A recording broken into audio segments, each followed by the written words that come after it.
Hey guys.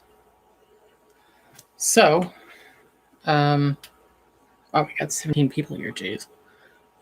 Already. I need to change that sign. Ugh. How's everyone doing?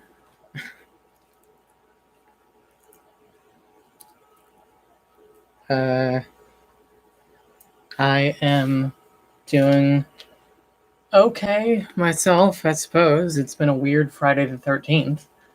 No, I'm gonna make it say New York Mag instead of Sonder. It is Sonder, by the way.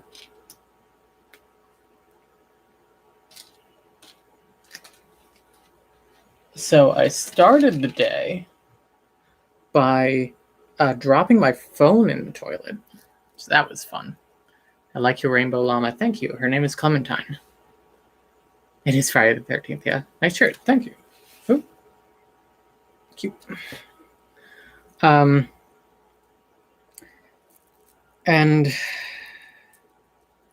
there's some weird energy at work today. Should I just write Sandra? I should write Sandra.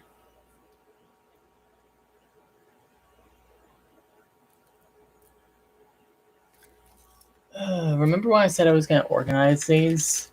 John Mulaney voice, and then I didn't? Not having a great time. We're doing fine, doing all right. If uncomfortable in the body right now, get that. Oof. Where is the letter R? There's the letter S. Also named second A because I forgot how to spell my own fucking name. I'm just kind of waiting for people to file in here. Yeah, the usual preamble before we get into it. Which is probably why people come like 5 minutes late. Come to think of it. There's the letter R. Oh. Ooh, your girl's getting old.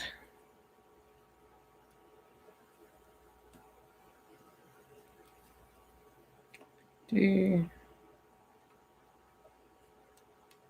R A Sandra. So yeah, our phone is kind of fucked. The touch screen isn't working so well. Kind of works, but not really. So we gotta get that fixed. Because that blows. Alright. So let's start by turning off my Discord notifications. Alright, let's start by asking who here is familiar with the article.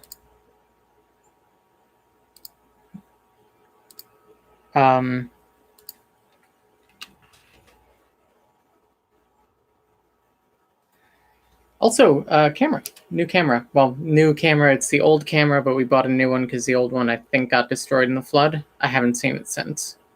So I have to assume it's nice. It's a nice little HD camera, except you can see that I cut myself shaving. Vaguely, we have skimmed it. We just have the tab open so we don't forget about this. First time I've called a live. Well, welcome. So you guys talked about it on Twitter, but that's it. We read it. There was one triggering line in it. Yeah, we're going to do a trigger warning real quick for it. So trigger warning for invalidation mentions... Man, my hair is a goddamn mess. Mentions of suicide. Mentions of the whole dissociated situation. And when that comes up, I'm going to trigger warn again because I'm going to be particularly blunt about something that the article is not. But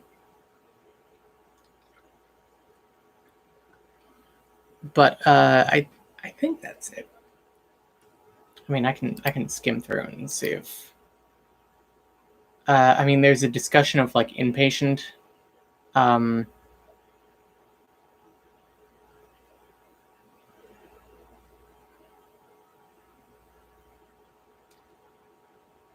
Yeah, I mean, I think that's... Yeah. I think it'll be good. All right, so let's talk about the story as I experienced it, yeah? So January 27th, I looked this up. I get an email at work, not on my work email, but on my phone. I'm at work, I get an email. And the email is from, I gotta bring up my Gmail. Normally I would just bring it up on my phone. The email is from a writer at New York Magazine. She'll be here and referred to as Lizzie because that is her name. It was titled Request from New York Magazine. This is at 10:55 a.m. on January 27th. Hello to the Alexandrites system. My name is Lizzie, and I'm a writer currently working on a piece for New York Magazine about plural positivity and the role that online activism has played in creating awareness about DID/OSDD and multiplicity. I was hoping to be able to speak with you about your YouTube channel and the work that you do. Would you be up for a conversation? I'd also be happy to answer any questions you might have about me, my background, the piece I'm hoping to write, or anything else. Looking forward to being in touch. My best, Lizzie, and then her phone number. So I had to, I did a little bit of Googling to make sure that this was a real person, first of all. Love how detail-oriented we're getting. We're gonna get into it. So I Googled around to see if this was, in fact, a real person. And she is a real person, believe it or not. And I skimmed a couple of articles that she read, or that she wrote, rather.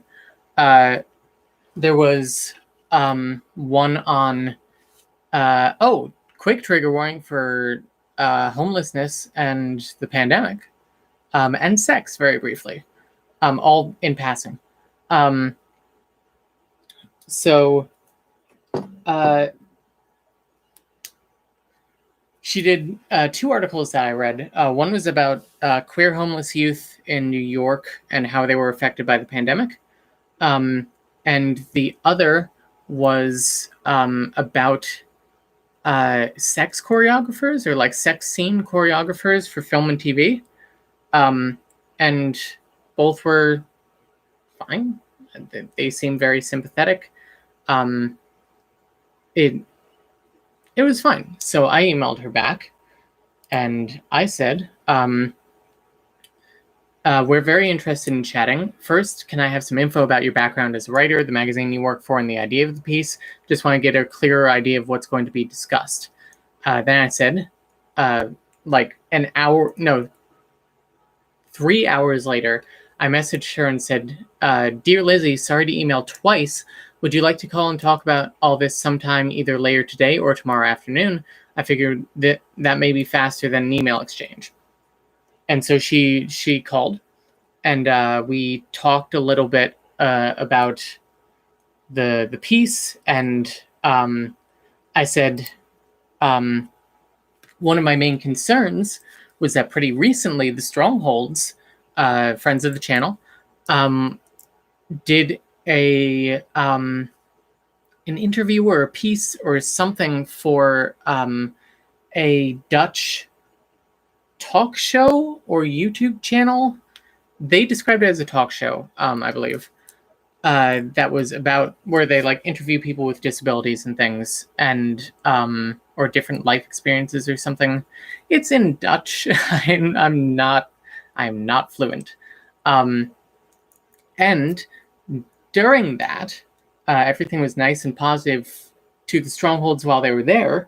But then behind their back, someone, they got an expert to talk about DID, and they asked the question, like, so are they really, like, a couple hundred people or whatever? I'm sorry, Strongholds, I don't know your numbers. I know it's in the hundreds. Was a TV show, got uploaded to YouTube as well, though. Thank you. So, and this woman said no, and she said some fluff about how it's like they're not really 100 people, but that's their reality, and it's like you can't have it both ways. The real answer you're giving is no, which sucks to have put next to, you know, you talking about like your experience, to have a a psychologist, you know, standing behind you going, no, not really. It it makes you look fucking crazy. It's like, you know, we have multiple personalities, but we're not always crazy. And so, and I believe the previous year, or maybe the year before, goddamn, it might have been late 2019 or early 2020. There was an interview, just as crazy as most singlets, yeah. There was an interview with the BBC that the Redwoods did, and the same thing. And you know, had a psychologist come on as well, while, you know, unbeknownst to them, and said that. And I'm pretty sure, I don't know if Jess is here or will watch this, but I'm pretty sure that this happened to noted bangs haver multiplicity in me as well. We'll get into that. I'm pretty sure that they've experienced that as well. So I said to Lizzie, like, I want to make sure that you're not going to do this. You're not going to bait and switch me. And, you know, say to my face, yes, I believe you. You're valid. You're great. You know, I'm happy for the work you're doing. And then go behind my back and say to a psychologist, these people are fucking crazy, right? Because that sucks. And so she said, no. One thing I really want to make clear in the article is that this is a real thing that affects real people. And it is not really controversial. It's, you know, it's a real thing. It's noted.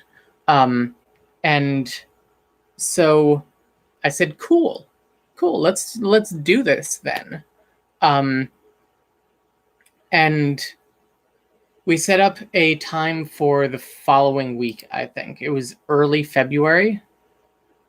No, it was late January. This was January 29th. So 2 days later, we did this interview. And we talked, me and her specifically, me, Sandra, and her, Lizzie, talked about all sorts of stuff for 2 to 3 hours. I believe the intended runtime was like an hour to an hour and a half, and we ran over. I don't know if it was me who never shut up, or if it was her just like keep asking questions and stuff because there was stuff to talk about, but it went really long. And so I'm gonna be drinking a lot because I'm gonna be talking a lot. So we got into all sorts of stuff. I don't really remember details of the conversations. That I remember that we talked a bit about our autism. We talked a bit about being trans, I believe. And I think we talked a bit about system discovery too. I could be wrong. We talked about it at some point. And so after, you know, 3 hours of this, oh, the other thing from this one that I remember talking about is that we argued about Sybil for a bit. Because at the time I was actually doing research. I still am. I'm doing research for a video about Sybil. And spoilers for this video. You know, Shirley Ardell Mason is basically the the most successful fake claiming of all time. She was multiple, and it is like weirdly commonly accepted that she was not, and that she was like iatrogenically implanted or whatever. Basically, that her therapist convinced her that she was a system for money, which is founded in people who have a strong desire to disprove the idea as a whole. Sybil Revealed, I believe it's called. Sybil Exposed? It's up there, but I can't see it.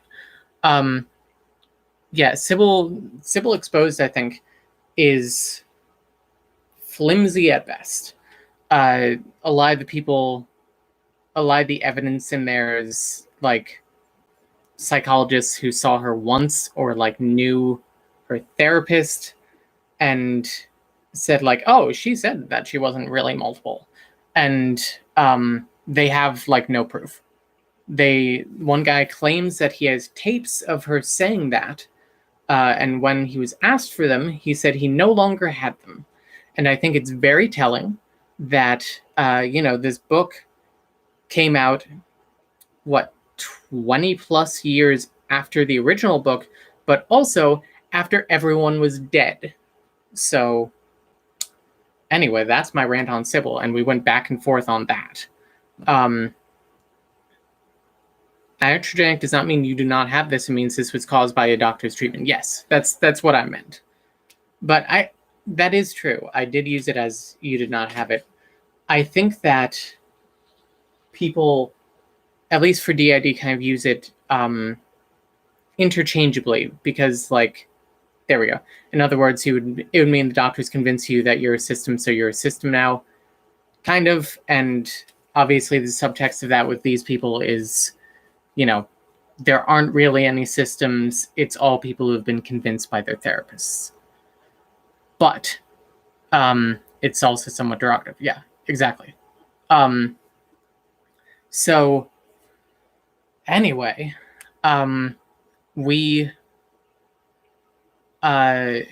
stopped, and she said, can we talk again soon, like next week or so? No, this weekend it was. It was like a couple of days later. She wanted to chat more, and she ended up having a scheduling conflict, and we ended up waiting a whole week. So we chatted again not late January, early February. I want to say like the 5th. And so I would like to say we strategized these interviews because we wanted to get the best perspectives we could out there. And once we found out that there was going to be a second part to this, we said we talked amongst ourselves, and we were like, who should do this? Susan should do this one. And Susan was like pushing for it as well. She was like, I feel like if I don't do this, then system kids aren't going to get represented in this article. And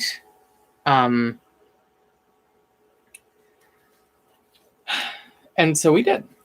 So Susan started out that interview, and she actually said, I really want to put my perspective as a system kid out there. And she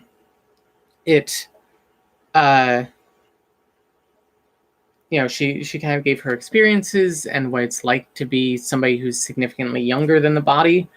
And at one point, Susan got into some hard stuff. She got into a little bit of her trauma, like her capital T trauma. And this was willingly, this came up naturally, and Susan didn't shy away from it. She wanted to talk about it a little bit. And she also got kind of teary talking about how she saw, she video chatted with our parents recently at that point, and they looked so much older because it's been 14 years. And how how disturbing and scary that is. And it's, we're deeply proud of her for like sharing all that and being so brave. And so after all that, the reason that we did a second interview, I think, was that we didn't really get into like YouTube as a whole, talking about it. And so we didn't end up, we, after a bit of Susan talking, Lizzie was like, we can start to wrap up here. And Susan was like, wasn't this to like talk about YouTube culture and stuff? And Lizzie was like, okay, like what do you have to say on that? And Susan started to talk about it a little bit, and then Claudia switched out, because Claudia had a lot to say on it. And Claudia ended up talking about like our like counsel, our host situation, how she related to others, and dissociating a bit.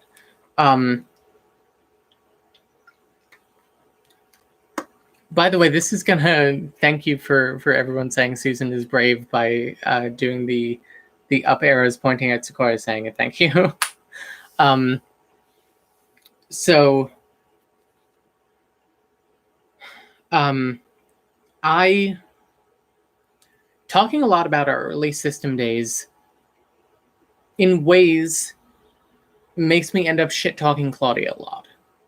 Not purposefully, but from my perspective, she was really mean to me during that time.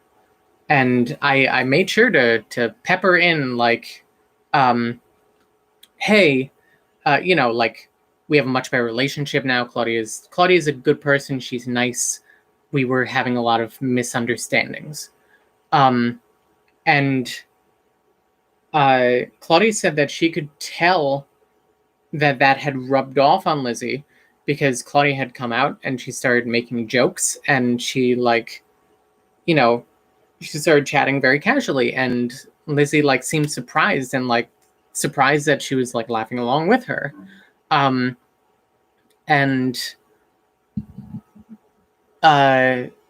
Which I refelt was an interesting sign, because I think that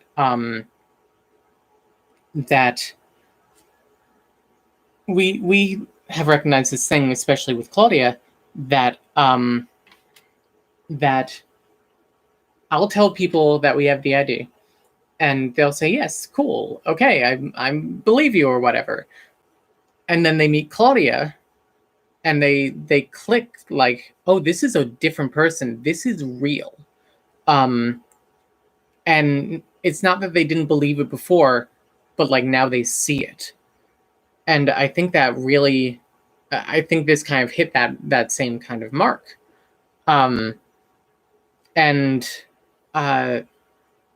So we did those interviews, and we signed off. Lizzie was like, if I need anything else, if I have anything else I want to ask you, we can always call again. And we were like, yeah, we're always available. This was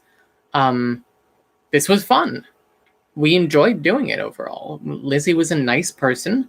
She asked good questions, tough questions, but good questions. Shit that's like difficult to answer, where it's like, God,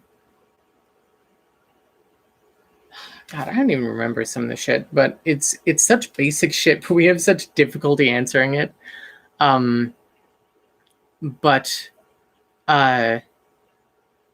So then we hear nothing for months.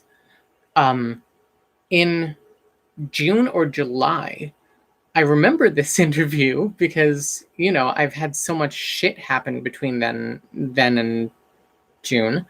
I was like, I'm going to text Lizzie and ask like, hey, how's that article going? Because who knows, maybe it like fell through or something. Maybe it came out, but she forgot to tell us. Who knows? So I texted her and I was like, hey, I hope this isn't like crossing a boundary or anything, but I just wanted to see like how's the article coming? Are there any updates or anything? And she was like, oh no, this doesn't cross the boundary at all. The article is coming along fine. It's not really done yet. It's I'm working on editing it now. I have a draft, but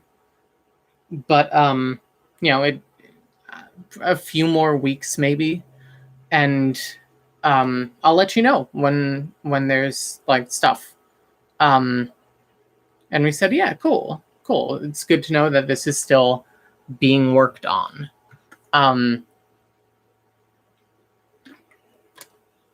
So we then in August, like Sunday, I believe, the 8th. Yeah, the 8th at almost 9 a.m., 5 days ago, we get an email saying, hello, Alexandrite system. I hope you're doing well. I wanted to reach out and let you know that my piece is going to be coming out soon. It should be online next week and in print the week following. However, the story ended up being edited down a lot. A lot is italicized, shorter than I had planned, though edited down a lot shorter than I had planned, though, and I'm really sad to say none of the quotes from my conversation with you are in the final story. I still wanted to give you a heads up about the piece being published and also say thank you to you one more time for speaking with me. Our conversations were really important to me and useful. I'm really grateful for your time and for the content you've put out. Again, I hope you're well, and I'm happy to answer any questions if you have them. Best, Lizzie. And so we were depressed about this because, hi, Pixie is here. How's it going? Oh God, it's coming. Oh, I didn't even process that it was coming out in print. No. But so I'm here on Flaky Country with Wi-Fi. Okay, cool. Nice to see you. So we were depressed about this because it's like we gave 6 hours of interviews and nothing got in. Nothing. And I think we had good stuff to say. And as far as we knew at the time, because we asked her at the very beginning, like, who have you spoken to already? And she said, I've spoken to a couple of other systems. I've talked with the entropy system. I've talked with the strongholds, and I've talked with the redwoods. And then during our interview, in passing, she mentioned that she talked to Left at London, friend of the channel, and that Left at London showed her the interview that we did with her. Hi, is it Sandra? Yes, it is Sandra. So here's the thing. At that time, there is one detail I'm forgetting. At the end of our first conversation, we gave Lizzie the Ring Systems YouTube channel. She hadn't heard about the Ring System, which I always find baffling to find us and not find the Ring System. But who knows? And seeing you drink helps me remember to. Yeah, everyone hydrate. Everyone hydrate and like the stream. So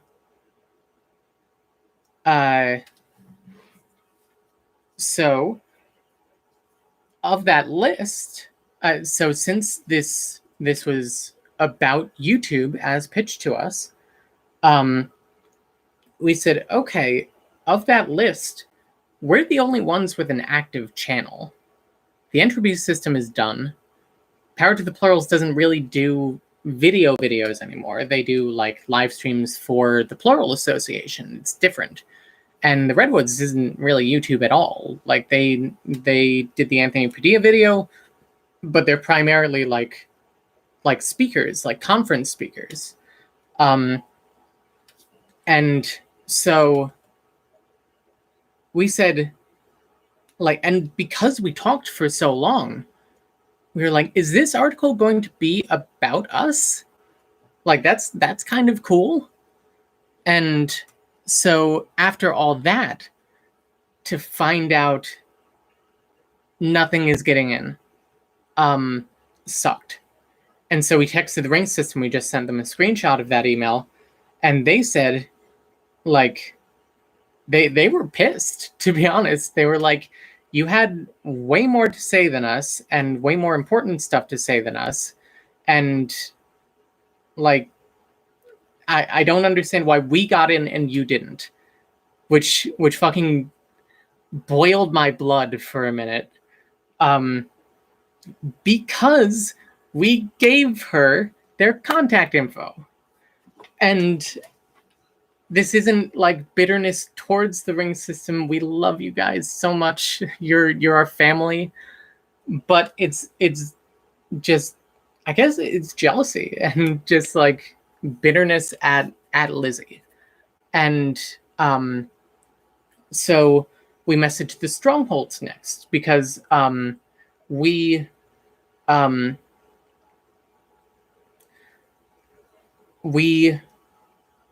we wanted to like share with them, because we knew that they were involved. And they said, yeah, we got cut too, and so did the Redwoods. And after that, I was like, oh great, it's just about the entropy system. And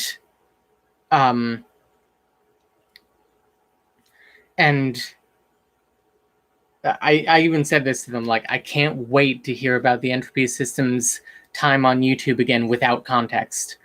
And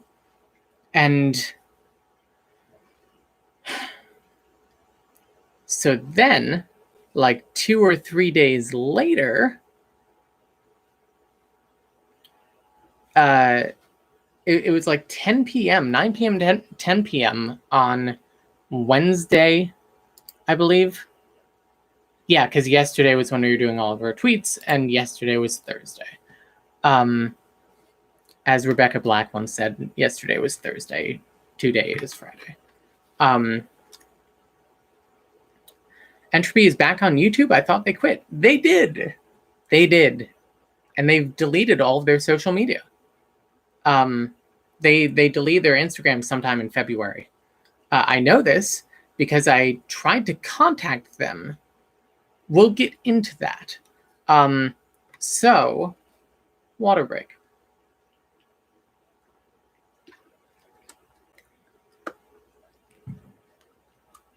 So, at this point, we were like, I hope that the stuff Ring System says is good, and it really, like, it's really, I hope it makes the article worthwhile.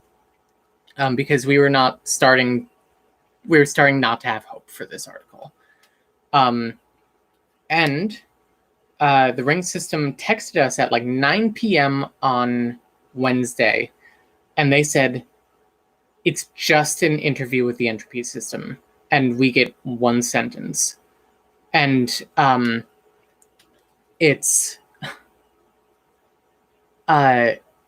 we said, what the fuck?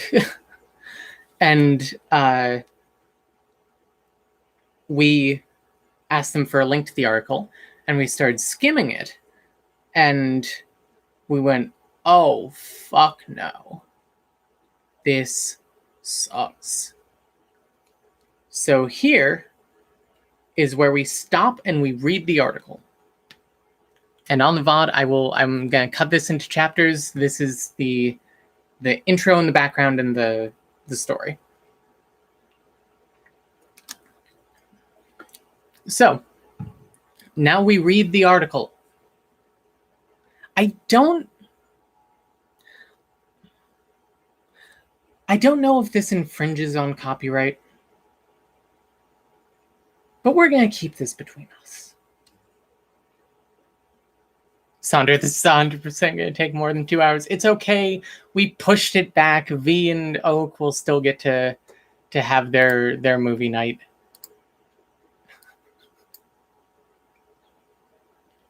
Does it count as a review? It's fair use for commentary. Okay.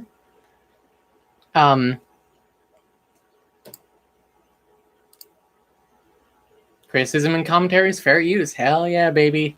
Turnabout is fair play. So this is On the Cut, but is published in New York Magazine. And it is titled, first of all, it's under the mental health section on August 10th, 2021. So this actually did come out on Tuesday. And so it's titled Meet My Multiple Me's. People with dissociative identity disorder have started presenting themselves on YouTube to rapturous fans by Lizzie Feidelson. Also, we're going to take a moment here to say, do not harass Lizzie. Please. Like, I do not want to wake up in the morning to find out that Lizzie is, like, receiving death threats or something. Can we all be cool? That is my pitch here. This article was featured in One Great Story, New York's reading recommendation newsletter. Sign up here to get it nightly. Ooh, let's all sign up. Yeah, rapturous fans. You are all rapturous. All right.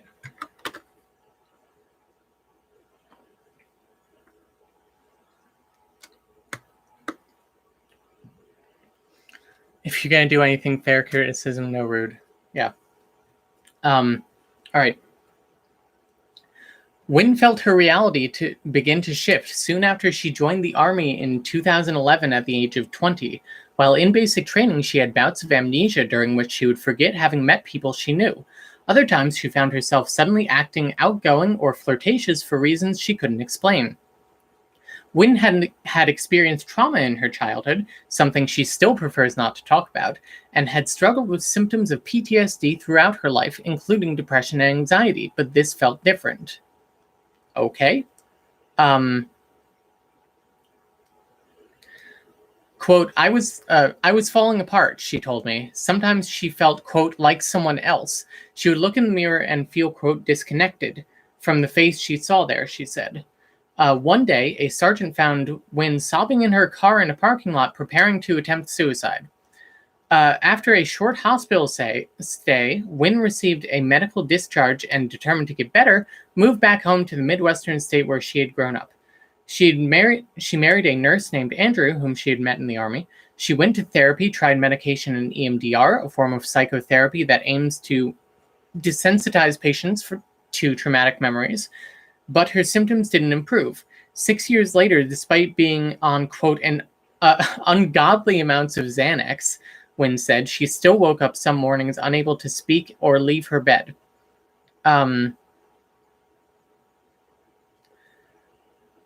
So, fine so far. I mean, if this were, yeah, remember to stop and take breaks if you need to. This is not a short article, and it gets into some stuff. Live invalidating stuff. Where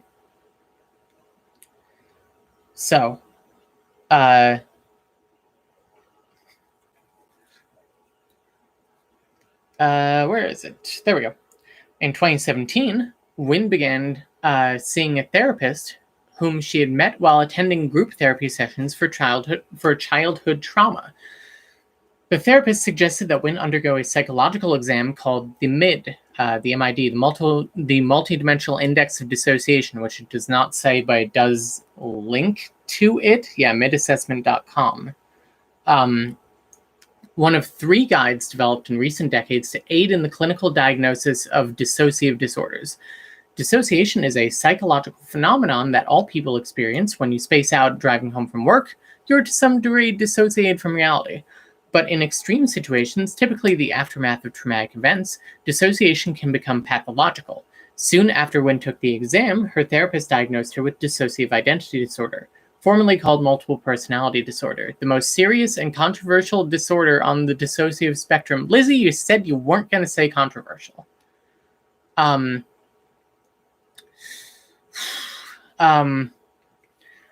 this point, Wynne had started to admit to herself that she'd long had, quote, thoughts and emotions that felt like they were coming from someone else. As a child, her panic attacks had sometimes felt to her like bumps of feeling from another person's mind. In her late teens, she sometimes dressed as a man and introduced herself at drag shows as Daniel. But as Daniel, Wynne didn't feel more like the person she was meant to be. Weird phrasing. Wynne felt like Daniel, quote, was someone else entirely. They were really like, reality doesn't vibe with the story we're trying to tell, huh? Hey, you said it, not me. Wynne is articulate, earnest, and upbeat with pale skin and reddish-brown hair. She changes hairstyles frequently. She is the kind of person who cracks self-deprecating jokes about how much she loves anime.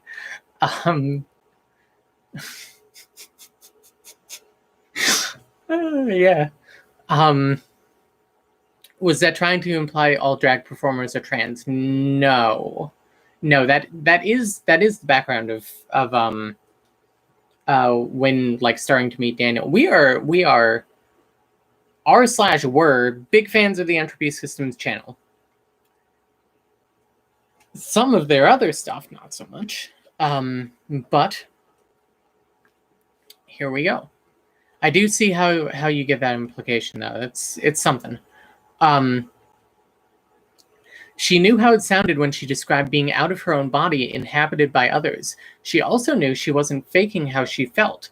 Once she was in her car on her way to class when she had a distinct sensation that there was an older female presence inside her who had taken control of the wheel and was using Wynne's hands to drive. Wynne found the experience so terrifying that she texted a friend for help. The day after she took the mid, Wynne went to see M. Night Shyamalan's 2017 film Split. She went to see it. I didn't know that. A thriller about a murderer with multiple personalities. On its opening night, Wynne watched the movie horrified, feeling as though the film were telling her, quote, "You're a monster, you'll never have a family." Later that week, quote, desperate for reassurance, she went on YouTube and searched multiple personality disorder. Lizzie is hyphenated multiple personality. I don't think that's how that's written. Wynne found channels run by young people with DID, including one called Multiplicity and Me, featuring a bubbly 25-year-old named Jess who is from Wales and had blonde bangs, a supportive husband, and a stable job in the healthcare industry. Since 2012, Jess had been posting educational videos that doubled as windows into her daily life with the disorder. Instead of repressing her quote-unquote alters, I'm guessing alters is quoted to say that this is what Jess calls the other members of her system. I don't think it's like, you know, this food is good. I think it's more like it's more of a direct quotation than it is like a mocking quotation. Jess treated them as just another part of her, and her followers seem to love her for it. She now has more than 200,000 subscribers. Guess this is what Noted Bangs Haver was about. Yeah. I think that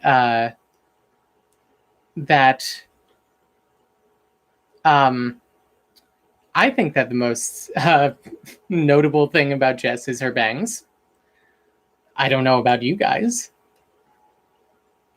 I see people talking about some stuff in there yet. We're going to get into some of that.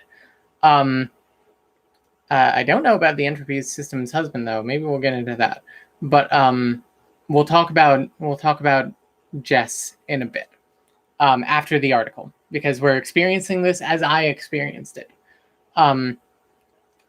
Wynne found more DID channels. Many vloggers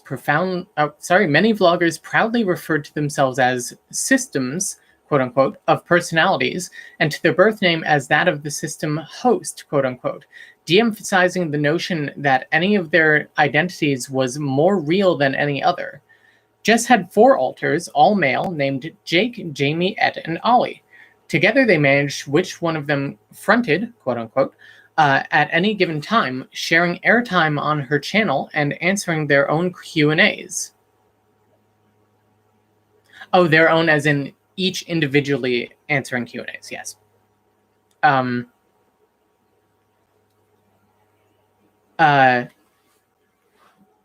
So,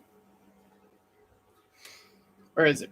Where did I leave off? The systems in these videos pushed back on the idea that having DID made them bad parents or violent, or that they were faking it. Instead of seeing their alters as fuzzy, scary presences, the host said, they had gotten to know them, and hosts and alters could communicate with one another easily. Many of the vloggers used they-them pronouns. They-them is italicized. Oh, in a plural sense. There we go. Not just normal they-them pronouns. When I first saw the YouTube channels, the video seemed at once astonishing and mundane, then still more astonishing for being so mundane. One vlogger filmed herself organizing a hotel room for easy access to her boarding pass if she were dissociating when it was time to head to the airport. When Wynn first saw them, the videos gave her hope. Which YouTuber is that? I feel like that is a dissociated video. Which is odd because they do specifically talk about dissociated later. Hosts and alters aren't as if they're separate things, yeah. That was dissociated, I remember it. Okay. So I'm not the only one here. Boarding pass was dissociated. Okay. Just got here in this article is already a mess. Oh, you ain't seen nothing yet. Man, I think it's our biggest stream ever. Look at that, 42 people here. Maybe we should just become a drama channel. What's Evangelina Skov doing besides being blocked by me on Twitter? Sorry. Where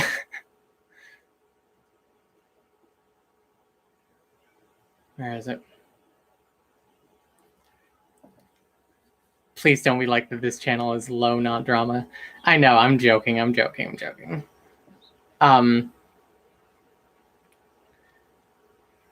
Of course, catnip is of course, DID is catnip for YouTube. Vloggers have long found an audience by leaning into niche identities. Imagine encountering someone who says they have 15. Quote, if you're not used to it, DID can be very striking when you see it. Unquote, even for clinicians, said David Spiegel, a Stanford professor and leading researcher of dissociation. The channels appealed to people like Wynn, who had been diagnosed and were looking for validation and support, but plenty of viewers came simply because they were fascinated.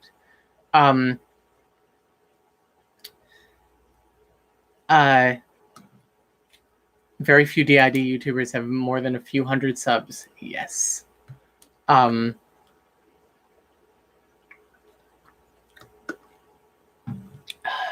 So, ever since the release of the film The Three Faces of Eve in 1957, an exaggerated and often inaccurate depiction of dissociative identity disorder has been the norm in Hollywood. From 2009's The United States of Terror, starring the incomparable Toni Collette. I don't know why she didn't say that. And 2015's Mr. Robot. Spoilers! To an upcoming Marvel series as well as books, DID is usually represented as alternately freakish and alluring, with the stereotypical patient, parentheses, think Sally Field as Sybil, unparentheses, being a bright, attractive white woman with unpredictable urges that imply sexual vulnerability and a dark past. Most people think of DID as a plot twist, not as a medical condition that affects real people.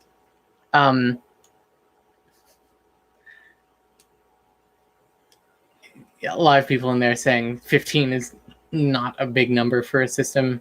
Yeah. DID is not a debunked condition, nor is it widely contested by the medical establishment the way chronic Lyme disease is. One, then why did you say controversial at the beginning? Two, why are you bringing down chronic Lyme disease? How strange. Some studies suggest that between 0.01 and 1% of the population may have some form of DID. Of those, only a fraction have a dramatic presentation of their systems. In the 1980s, DID researcher Richard Kluft, my favorite, estimated that roughly 5% of people with DID display their symptoms with dramatic switching between personalities. Switching is quote unquote. It's yep.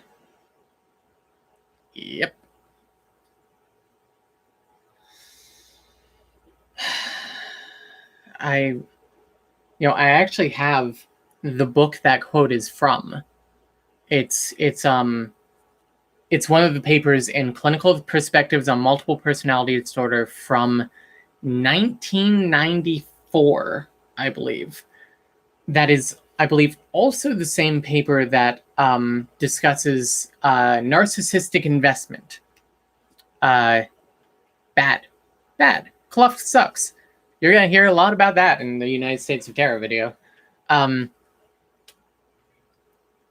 The disorder is thought to form in childhood as a response to repeated trauma, commonly sexual abuse, but also war, medical procedures, and natural disaster. I'm glad that we get a shout out as a medical trauma system. Thanks. Getting the right, genuinely thanks, because people almost always go with sexual abuse. But that's a whole nother thing. Getting the right kind of treatment is both difficult and crucial. Some symptoms of DID, like hearing voices or displaying rapid apparent shifts in mood and affect, are often misinterpreted as symptoms of schizophrenia or psychosis, especially in non-white people. It can sometimes take years of failed treatment to get a correct diagnosis. Studies have found that people with DID are likely to experience abusive relationships, eating disorders, self-harm, and substance abuse. According to one study, 70% of patients with DID had previously attempted suicide. It's an okay paragraph. Very basic.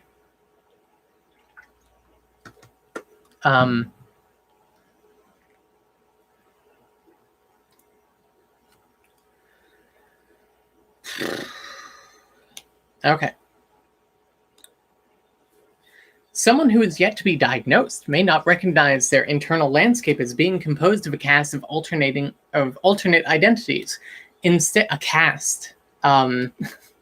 Instead, the person might describe, quote, a persistent quality of feeling like, quote, inside quote, not me, unquote, unquote, said Amy Dierberger, a psychologist who treats people with DID.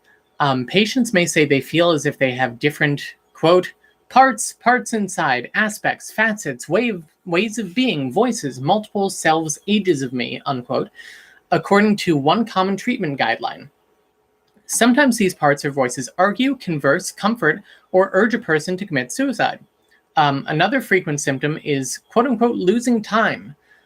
Patients realize that they have made purchases or gone places they don't remember. Clinicians now understand that all of a DID patient's parts put together constitute a single personality.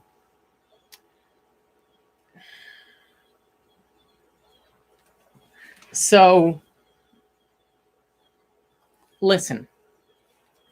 If you like that framing, if that is your experience, good. I'm glad you feel represented by the aspects of one person kind of thing. That is not everyone's experience. That is certainly not the experience of everyone that she interviewed. This is certainly a clinical understanding, though. Is your alter in the Screen Actors Guild? Not yet.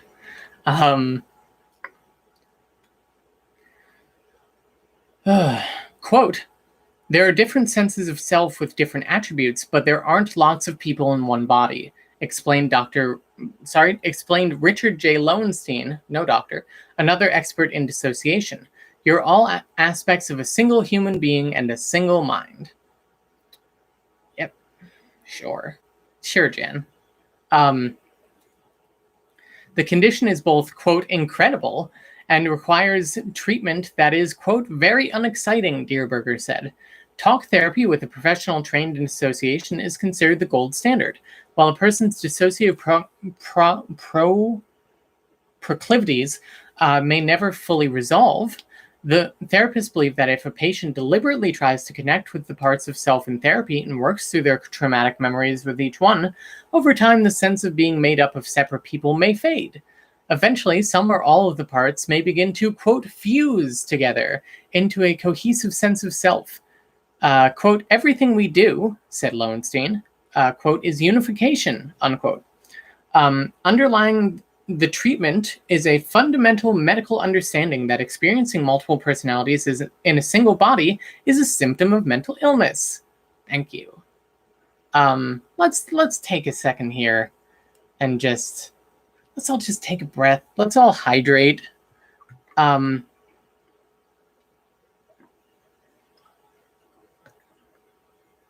For those in the chat, being many separate people in one body is also valid. Don't be afraid to step away if this is too triggering. Yes, very much so. That is our experience. That is the experience of many. If your experience is that of the parts framing, then yeah, I'm glad that works for you. But it does not work for me. And this shit sucks. The period following Wynn's diagnosis was rocky. Although her husband was supportive, Wynn said, the situation was sobering for them both. She continued attending weekly therapy, feeling that she and her therapist now quote, had a direction. Quote, I was like, all right, what's up? We're going to fuse everybody, she recalled. Her therapist cautioned this would likely take a while.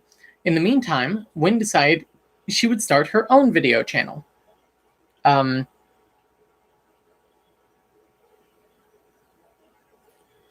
By this time, Wynn was beginning to learn more about the parts that made up her personality. Patients in treatment for DID often work to increase communication with their alters by writing them in a diary or speaking to them out loud or in their heads. True. If patients have been denying their dissociation, this can be a profoundly disturbing experience. True. One young woman with DID told me that when she started communicating with her alters, she wondered, quote, if it was ghosts, or I was going crazy, or if it was a parallel universe I had somehow tapped into. If that is you who is quoted, please message me. I want to know if a fact checker reached out to you for that. Because if that is a direct quote, they should have. Wynn told me her therapist was impressed by her ability to connect with her parts almost immediately. Some patients struggle for years to communicate, but expressed hesitation about Wynn sharing her experiences with the public. Her therapist seemed concerned primarily about how others might respond to her disorder. Wynn said she generally felt like her therapist encouraged her to, quote, keep my diagnosis low-key. Therapists often worry that their patients, many of whom have histories of severe childhood abuse, will remain vulnerable to exploitation as adults. Yes, there are good therapists. There are systems who are therapists even like us. Yes, our partner system is a therapist. Not our therapist. That would be a conflict of interests. But a therapist. But Wynn, who had recently gone back to college to study geology, decided she did not want to hide herself because of how other people might feel about her disorder. She said being upfront online felt like saying to society, quote, I'm not going to shut up, unquote. Wynn's brother is autistic, and she saw DID YouTube as analogous to channels for the deaf or autistic communities. Quote, I've been watching the autistic community go from, quote within quote, please just understand us, to, quote within quote, we're cool, we just have different ways of communicating, unquote, she said. Yeah. Is it choppy for anyone else or just on our end? I would say it shouldn't be choppy. Our internet is actually back. I'm not getting any messages that say, like, hey, shit's fucked right now. Not sure. Keep me posted. Not choppy for me, smooth, yours. Okay, cool. Your girlfriend shouldn't be your therapist and vice versa. Yes, very much so.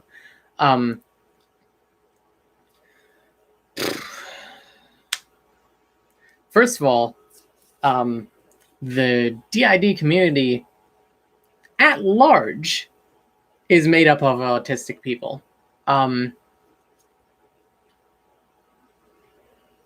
And, there's a very high likelihood, that people who have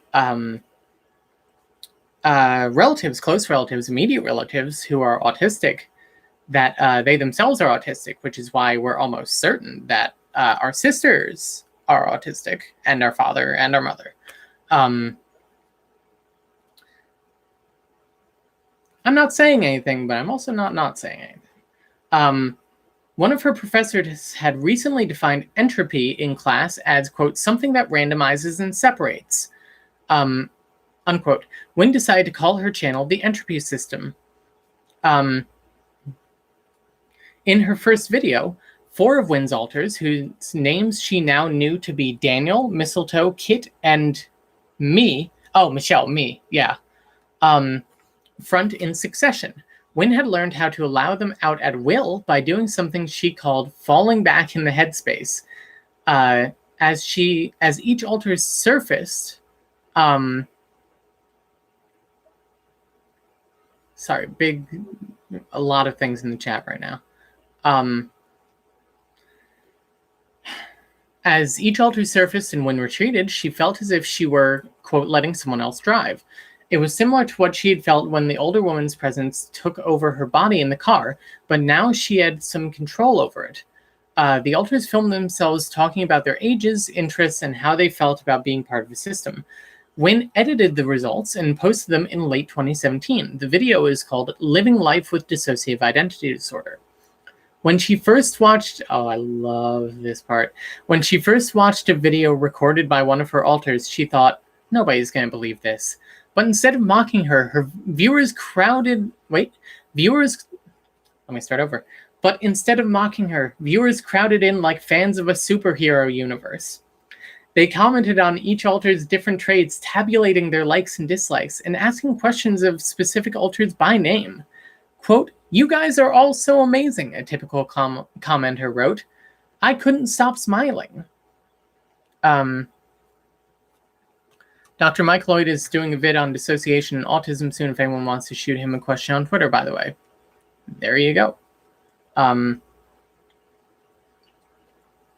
didn't even process the superhero analogy, like the thing they say in Split. I just thought it was funny on its own, but yeah, there is also that subtext. When she wasn't in class, Wynn started spending, quote, nearly all of her time, unquote, online. She met other systems with video channels. Social and medical stigma, especially in the psychiatric community, was a constant topic. Wynn added, quote, ending stigma against DID, unquote, to all of her intro titles. Quote, there are still a lot of psychiatrists and therapists today who don't believe the disorder is even real, unquote, she cautions in one of her first videos. In the first 2 months, her channel gained 1,000 subscribers. Took me a year, but who am I? Most of her videos had hundreds of comments expressing recognition and relief. I'll be 36 in a few weeks, wrote one commenter. Oh, okay, one commenter. I just got the official diagnosis on Tuesday. I'm burning through your videos like wild. Another wrote, every time I hear you speak, it's like you voice everything I think.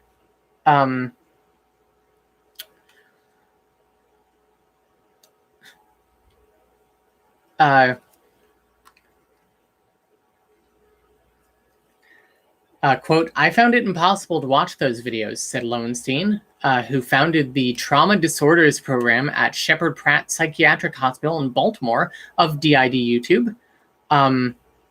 He has a strident, almost gruff way of talking about DID, as though years of public misperception have worn him down. He has treated people with DID for 40 years. Part of it, he said, was the way DID vloggers represented their alters. He thought the format, quote from him, this all these people in one body stuff, unquote, was inevitably sensationalistic, but his main concern, in addition to privacy issues, was that being public on the internet about DID could make dissociation worse. If the therapist's job is to carefully help integrate the pieces of fractured self, then intentionally cultivating the differences between the parts for an online audience and, quote, interacting with these different states, unquote, Lowenstein said, only encourages them to become more differentiated. Quote, it's completely anti-therapeutic. Yep. It's, sounds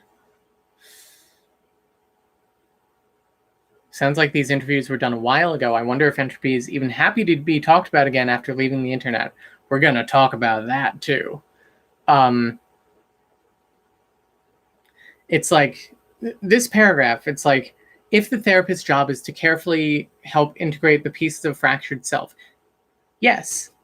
Oh, hello, sir. Archer's here. Yeah, you want to say hi? Yeah, you're coming here to say hi to the people. No, I got you. Hello. Okay, you can get down.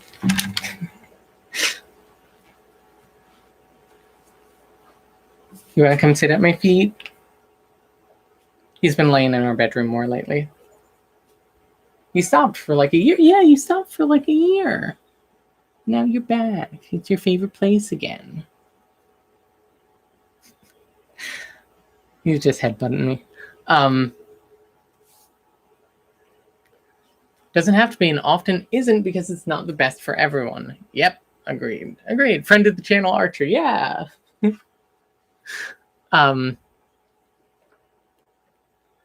So yeah, that's a big if that is someone's job, the therapist's job, to smush everyone back together. It really isn't anti-therapeutic. It's admiring your problem and situation. That might be admitting. Doing that is the first step to helping you heal. Yeah.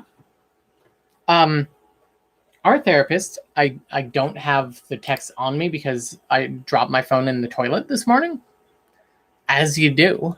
But I'm going to quickly read a quote. No, at the end of this little section, I'm going to read a quote from our therapist. There we go.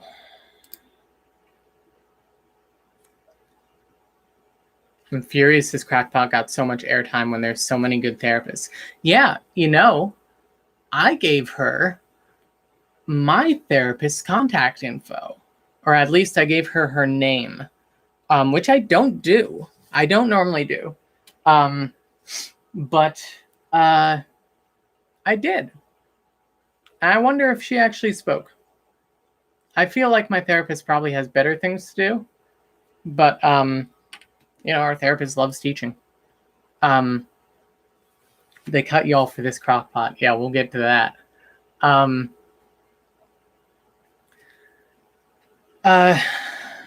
All completely anti-therapeutic. Bethany Brand, another leading DID researcher and therapist, was more qualified in her criticism. I don't think it means what I think it means. I think it means like she's like qualifying. She's like specifying like there are good things to it.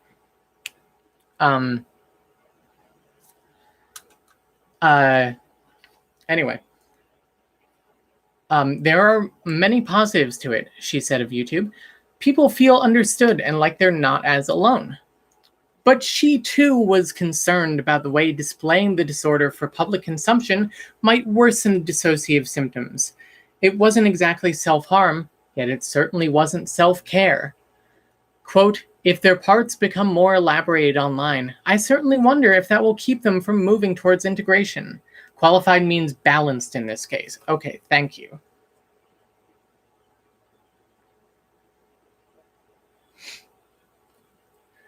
People with DID, as Brand and other clinicians I spoke with pointed out, often resist the idea of letting go of dissociation. Although it is a resilient and adaptive coping mechanism, dissociation also cushions sufferers from painful realities. It is really common, this is a quote, it is really common for clients to be scared to death not to dissociate so much, Brand told me. She wants to see her patients rely less on dissociation as a way of coping and for their involvement in their inner world to dim. It's the saddest thing I ever read. Quote, when people get sick of talking about dissociation, that's something you want to see. Wow.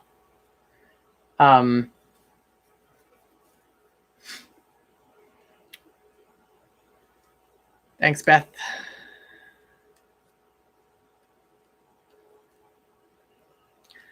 I started talking to Wayne over Zoom around Thanksgiving 2020.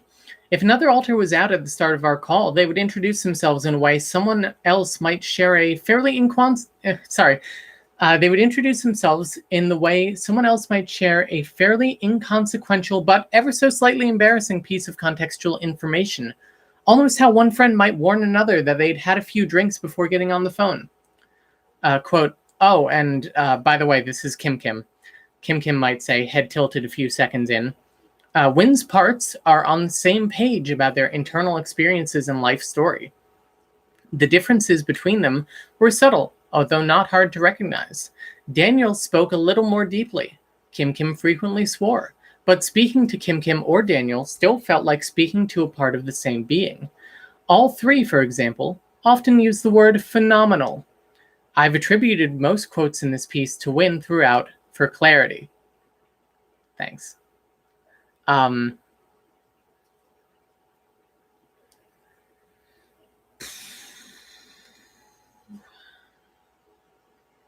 So much about this paragraph. Flames coming out of the side of my face.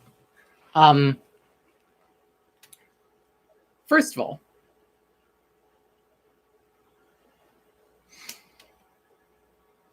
Thanksgiving 2020. Thanksgiving 2020, that is when essentially well, first of all, it's not literally being drunk, it's a metaphor, which is fucked up. And also Kim Kim isn't 12 anymore, she's like 23. And so yeah, Thanksgiving 2020, that is several months. That is Archie, you got hair in my mouth, man. That is 2 months before anyone else was contacted, as far as I know. Then the equating of the vulnerability of saying like who is actually out and being open about that to admitting that you're drunk on the phone. Ooh, mwah. Oh, Lizzie, the metaphors. Where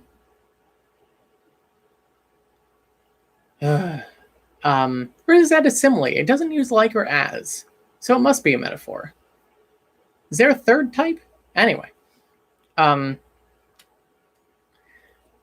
then noting the differences between them and then saying, don't worry, it still feels like I'm speaking to the same person. Don't worry. All three, for example, often use the word yeah, it's fucked up. Chat, yeah, here. Yeah.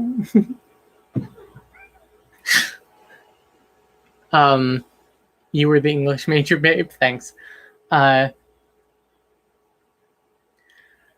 I should know that because I was the English major. The thing of all three, for example, often use the word phenomenal. My God, it's almost as if they grew up together. You know? me and my sisters often use a lot of the same phrasing, especially when we're around each other. I hate to tell you this, but we're all one person. What's that? Why don't I have a bachelor's degree then? I guess we just decided one system member should, I'm sorry, one part of me should have it.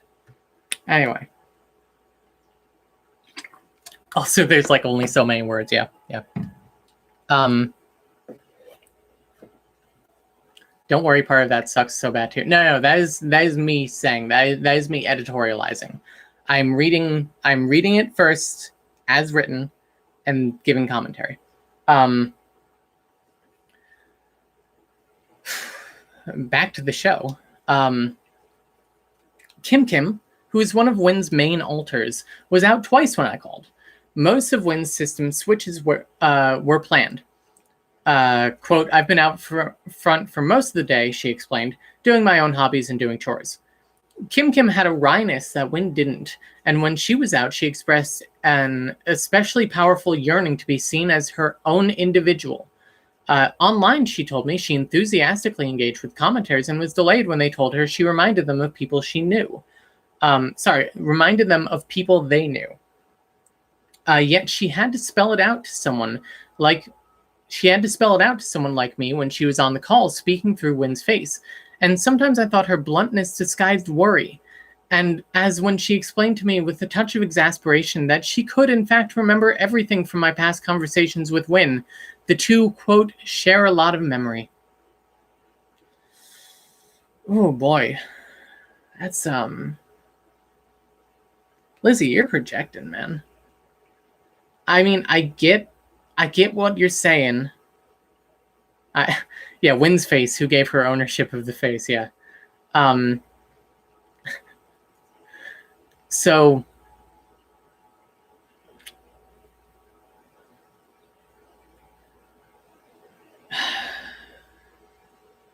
I thought her bluntness disguised worry, as when she explained to me with a touch of exasperation that she could in fact remember everything from my past conversations with Wynn. The two share a lot of memory. I have the feeling that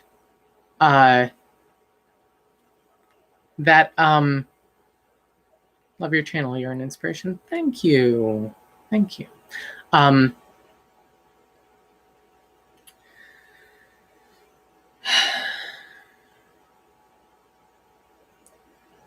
I get what you're saying, but I have a feeling that you maybe tried to like sum up what you said to Wynn several times to Kim, and she probably got sick of it and reminded you probably a couple of times that you share a lot of memory with her. A touch of exasperation does not come from nowhere.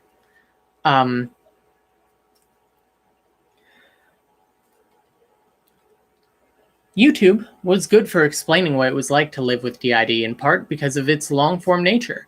It captures the texture of someone's mannerisms and way of speaking more luxuriously than the highly manicured squares of Instagram or the quick-hit format of TikTok. Wynn's YouTube videos went into detail about how she helped facilitate communication between her alters, parentheses, they wrote notes to each other in a green dollar store notebook.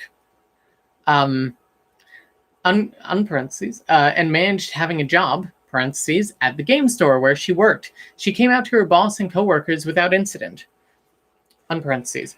All her alters worked collectively on this goal. My rule was to be as honest and straightforward as possible, Wynn told me.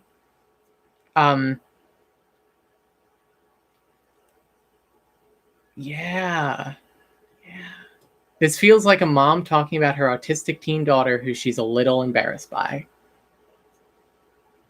Yep. You got it. Got it in one. On her channel, Wynn tried to strike a balance between encouraging people to take pride in their uniqueness and giving the misimpression that the disorder was somehow fun. In one video, she says, quote, I've been receiving comments lately of people saying, oh, I wish I had DID. I'd never be lonely. Her voice rises. Honestly, that's like going up to someone who was trafficked and being like, oh, I wish someone would pay me to travel, unquote. But she also did things that were fun, such as sorting her altars into Harry Potter houses, using an online quiz, or doing a spice tolerance challenge that showed her altars having different reactions to a spicy pepper gummy. You should send a link of this VOD to Lizzie. Oh, that's tempting. She still hasn't responded, as far as I know. Hang on. Nope. Hey, if she responds during this stream... Nope. Had a mini heart attack because I thought she did. No, she did not, though.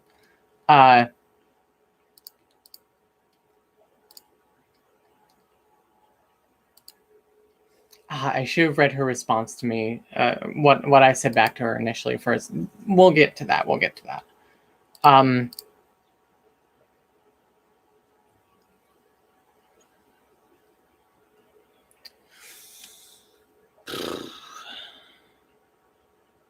I disagree with that comment from the entropy system so much.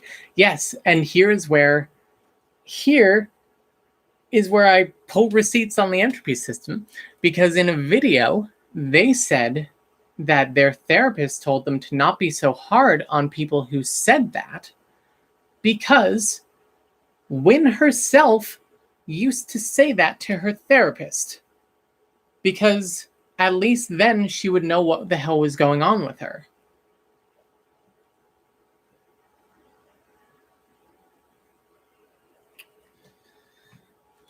I didn't know that Wynn was so desperate to travel. You know?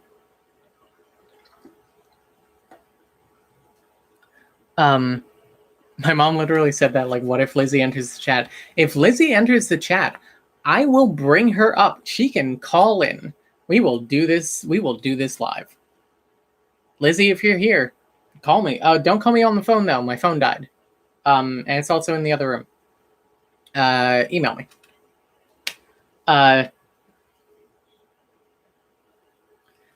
For his footage, Daniel usually donned a flannel. Kit wore dark eyeliner. These were...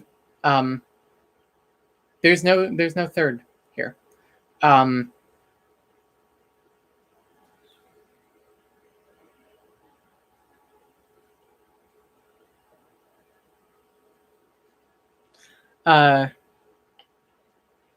expected this to be a list of 3.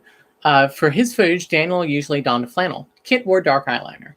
These were visible differences that some psychiatrists might regard as playing up symptoms. Wynn told me she felt the separateness she portrayed was primarily for viewer clarity, a helpful visualization, not an exaggeration, mirroring what she already felt inside, but would usually choose to conceal.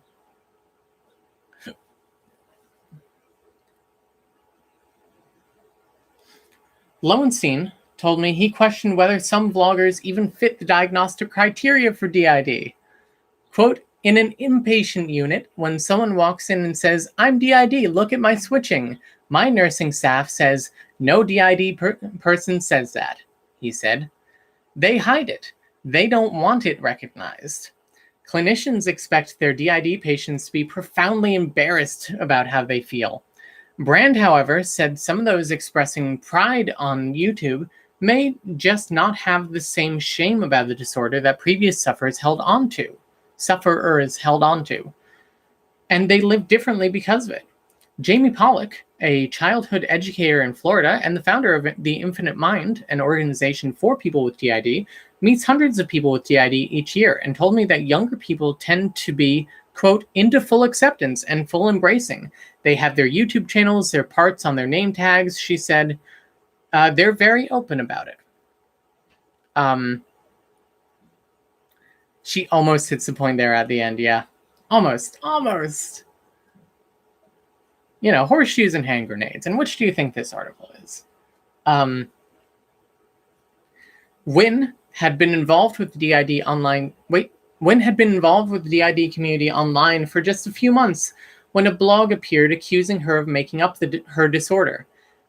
Quote, this individual is disgustingly fake and attempting to turn dissociative identity disorder into a joke. One post read, when Wynn learned it had been written by online friends, she, quote, broke down in heaving sobs. Yeah, I'm sorry I skipped over the shame part. Yeah, by the way, if you don't have shame about your DID, you're apparently fake. I'm sorry. I'm sorry. Who knew? Who knew? Of course, sarcasm.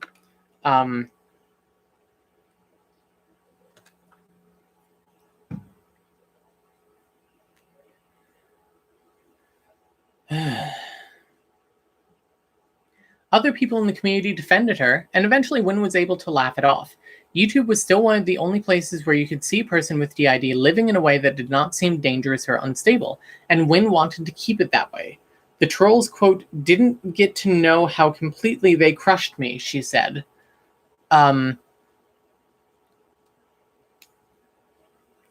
Wynn had started working at the game store in 2018 after she graduated from college. Congratulations. That's hard. That's hard to do. We couldn't do that. Genuinely, congratulations. Twice, fans recognized her at work and asked for pictures. Ooh, I don't know how I'd feel about that. Online, Wynn often fielded questions from viewers on how to start their own DID channels. She advised them to be animated with their eyebrows up and energy in their voice. She started her own Patreon and set up a post office box that overflowed with gifts of pillows, stickers, candy, and letters. Most were from people who said they had DID too. One postcard read, quote, I have started to feel hopeful again for the first time in a long time, unquote. Some of her subscribers started their own Discord server. She coined a name for her channel followers, and Tropical Fish. Yes, the DSM is an insurance manual. That's what it is. It's literally what it's for. That's basic advice for YouTube in general, yeah. Aren't we doing a good job right now? I got my eyebrows up. I mean, that's what I've been doing. I've been reading it in my best dramatic voice. Oh fuck! It's like we're like an hour and a half into this stream. Jesus, I've been reading this article for an hour. No time for any systems in there though, besides the entropy system. Sorry, had to get it in there. Get a pog face for the algorithm. Yeah. Eyebrows up, systems out. Yeah. So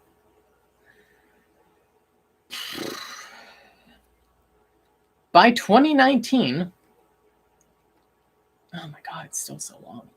By 2019, the community's top users had become something of an influencer friend group.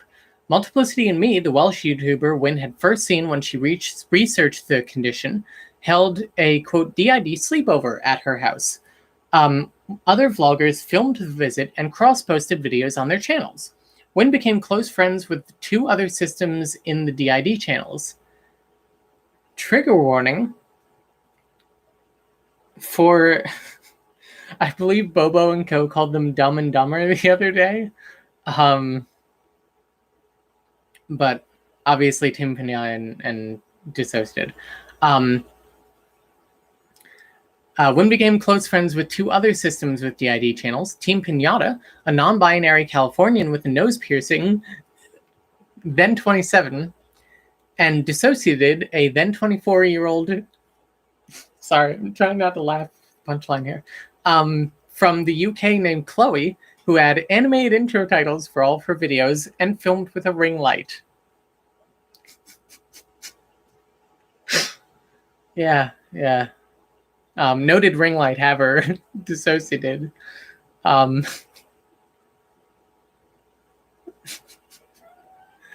will say, though,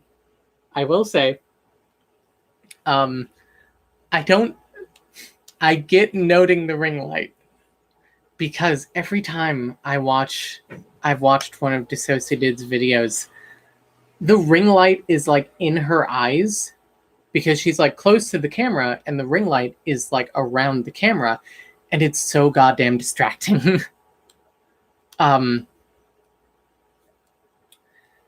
Anyway, Dissociated was quickly becoming the most visible online, with well over 1 million followers by 2020. She and Team Pinata, whose videos felt more raw and who spoke about bouts of homelessness and not having a therapist, started dating long distance. Wynn found it, quote, really impressive that Team Pinata was working on healing themselves without the aid of psychotherapy. The Alexandrites noted cat owner. Yeah, hello, you're notable.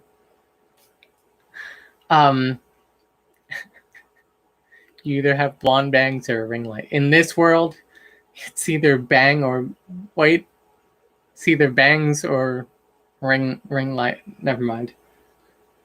I was about to say bang or be bang. That's not what I mean. Notable for the letterboard in the background, yeah. So, running an educational channel about a mental health topic without any mental health training could be tricky, and Wynn knew that some of her viewers saw her as more of an authority than she was. Wynn, Dissociated, and others didn't claim to be professionals, except for Chloe when she definitely did a few times. But several of Wynn's viewers commented that they were clinicians looking to learn more about treating DID. Kelly, Caniglia? Kelly Caniglia, a therapist I spoke with in North Carolina who specializes in the disorder, said she had received little formal training in treating or identifying DID while getting her master's degree, and relied on the expertise of other practitioners and her own patients to fill in the gaps. When we spoke about her approach to treating it, she said, quote, pretty much everything I've talked about today I've learned from the DID community. TBH would love the ring light effect on Dissociated's eyes. That's fair. I just pushed the meeting I had this afternoon back an hour so I can be here, guys. Sorry.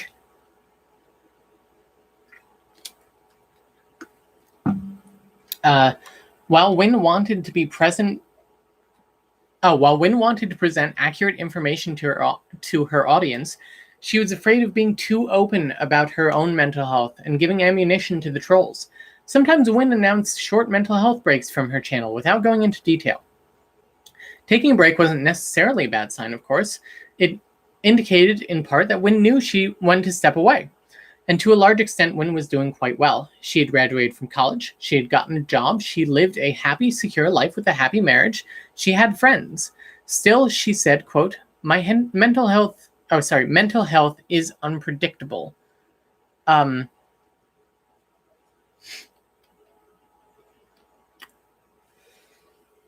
her channel, Wynn encouraged other people.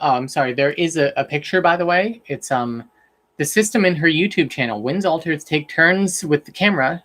Top row from left, Wynn, Ed, and Kim. Middle row from left, Kit, Little Bronwyn, and me. Bottom row from left, Mistletoe, Lido, and Daniel.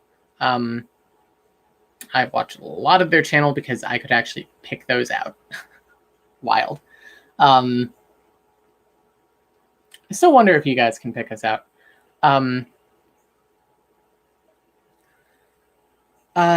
her channel, Wynn encouraged other people with DID not to be nervous about the prospect of fusing their dissociative parts.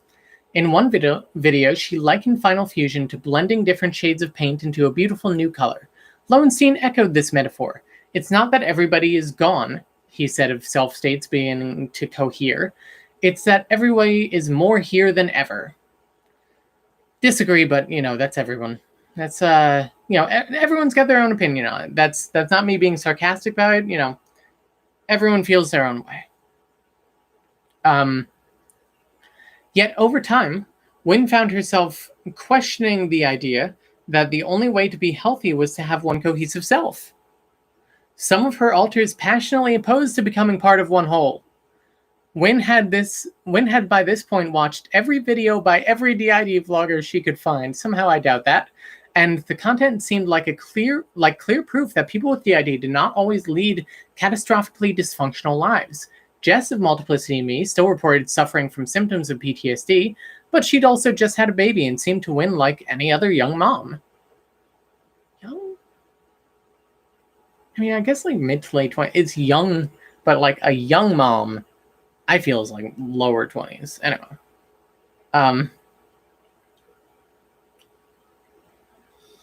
Anyway, by October 20, I'm not saying Jess is old, by the way. They are very much not. I'm just saying the phrasing is odd. By October 2018, less than a year after she started her channel, Wynn decided that fusion didn't fit her personal desires anymore. What if I was in, quote, what if I was in that position? She wondered, speaking of how her alters might feel. If someone told me I had to fuse, I'd be devastated. There we go. The psychiatrist and psychiatric anthropologist Lawrence Kermayer,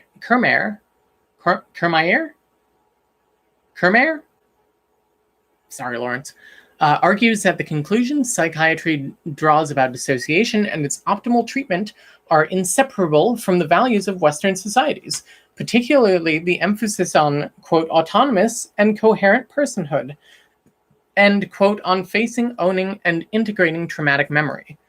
In other cultures, particularly in parts of Latin America and India where spirit possession is practiced, people are not necessarily expected to recover from dissociative episodes by facing or owning traumatic memories verbally.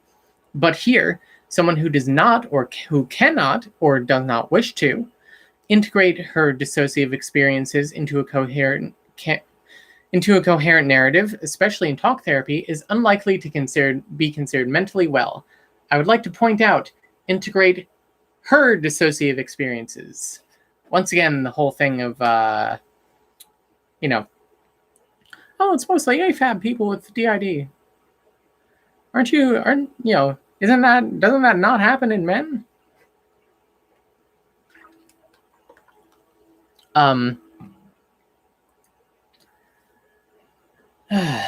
Instead of fusion, some people in the DID community, even those who said they were in treatment, said they preferred a term like healthy multiplicity or functional multiplicity to describe their treatment goals. The language expressed a desire to remain in a divided, dissociated state without any of the internal conflict that dissociation implies. That's me. That's me, Gary. There I am, Gary. There I am. I'm, quote, some people in the DID community who said they were in treatment. I'm at least one of them. It's fucked.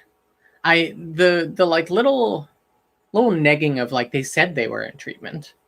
At least she didn't use claimed.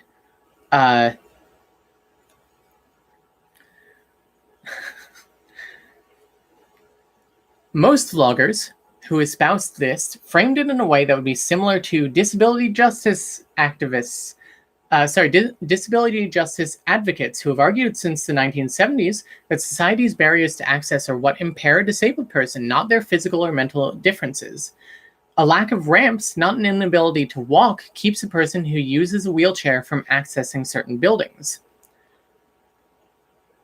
The Redwoods told me that they said that almost word for word and were not quoted. Just saying what they said. One YouTuber and activist in their 20s who calls themselves the Ring System told me that they thought focusing on whether they would fuse was beside the point. Quote, "What I need is not to become the perfect epitome of health," they said. "It's for society to be accessible to me even if I'm not." Which feels way out of context, and we will learn is pretty out of context. In October 2018, 20 months after being diagnosed, Wynn decided she was ready to leave therapy. All right. I know that she did this, but it's like, I think it was a mutual decision. The decision didn't have anything to do with her therapist not supporting the idea of healthy multiplicity, she said. Wynn just felt better. And she said her therapist encouraged this, agreeing that she seemed more, quote, able to untie her own knots. Wynn explained the decision in a video, What Did Therapy Look Like for Us? That was the first video I saw of theirs, and the video that I still like. Wearing an off-white turtleneck and black eyeliner, quote, "For the first time ever, I feel like a self-sufficient, confident human being," she said.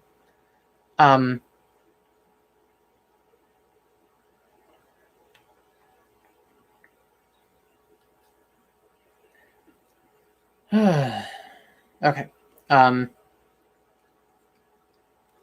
That same week, we're going to this is going to very briefly touch on some controversies and ritual abuse, and it's going to have some major invalidation. That same week, Wynn proposed a holiday called System Pride Day in a video announcement on her channel. Some members of the DID internet community subscribe to the discredited idea that satanic cults have caused some people's DID, and unbeknownst to Wynn, they also believe that dates in October have traumatic significance for people who have been abused as part of cultic practices.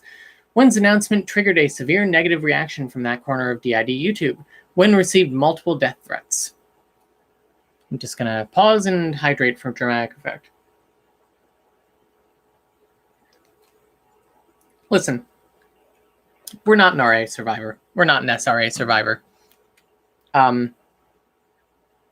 But we also don't claim to know what happened to those systems. Like, that's all I'm going to say. You know? Hey, off-white turtleneck gives me strength, yeah. I think it's kind of fucked up to say that. Even if you don't believe it, why start with that? You know? I don't understand the relation between System Pride Day and satanic rituals. It was originally on October 10th, and the flag for like System Pride is like orange and black. That's the whole deal. It's very, you know, October holiday-y. Anyway, soon after, Wynn was working at the game store and texting with her DID vlogger friends when she suddenly started feeling like, quote, a confused blob. Quote, we started being like, wow, I don't know who is fronting right now, she said. Everything got blurry. Quote, then all of a sudden we felt energetic and personable. A new fully formed alter had emerged as part of her consciousness. He was like, I don't want to talk to customers. Using a hard, bright voice, she imitated how the new alter sounded. I'll clean things because I don't have to talk to stupid people. We're not an SRA survivor, but we are survivors of RA organized abuse. I seriously hate every time that stuff is brought up. Yes. Yeah, because it drags down like other RA survivors with it. It's like, you know, cults are a thing. Even setting aside satanic cults are a thing. Like, and I think they're slightly more common than people think they are. Like, you too can get accidentally sucked into a cult. Be careful. Anyway. Where am I? Anyway. Usually, experts say the emergence of an additional alter occurs when a person with DID is under extreme stress. And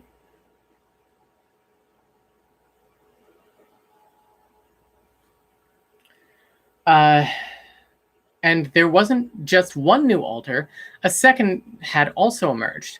Wynn insisted that she didn't mind, even though one of the new alters, quote, did not care, would not be emotionally invested in other people, and had no empathy whatsoever. Both new parts seemed to help Wynn block hateful commenters, something she couldn't bear to do on her own. She welcomed her new alters publicly on her channel without acknowledging that that internet hate had caused them. Quote, I wanted all my content to be positive, she said. Oof.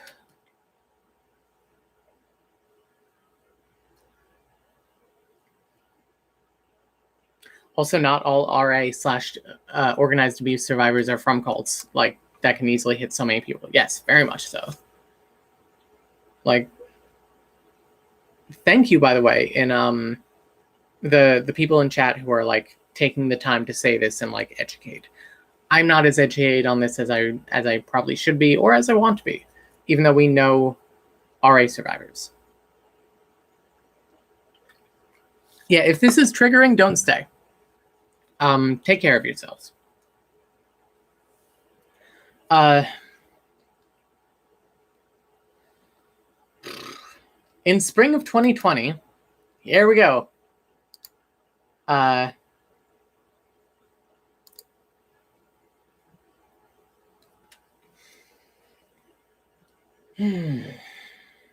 In spring of 2020, right after lockdown, the divisive internet personality Trisha Paytas, who has about 5 million followers, made a viral video about DID, alternatingly lampooning the disorder and claiming to have it herself.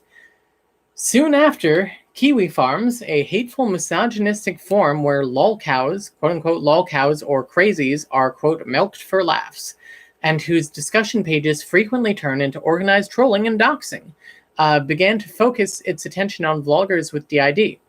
Kiwi Farms users delighted in dredging the internet for information about vloggers' personal lives, and the trolls were tireless. The main discussion thread about DID YouTubers currently clocks in at 344 pages.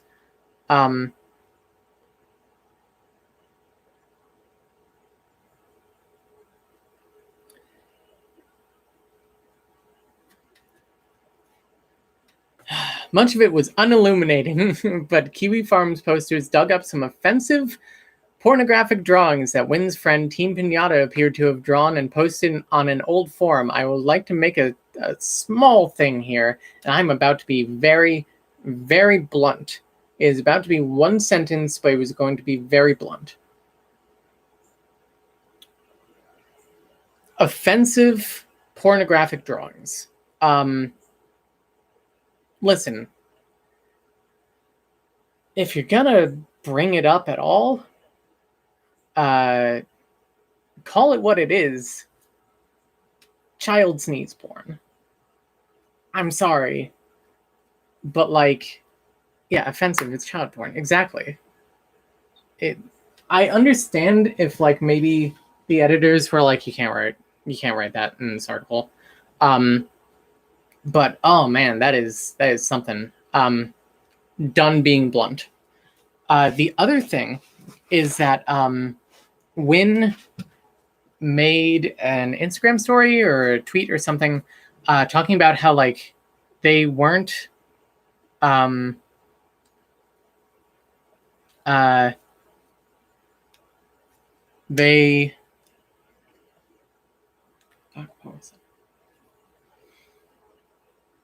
they weren't really friends. They did like one collaboration, and then Wynn kind of found them weird and just like didn't really click with them and just kind of like kept their distance.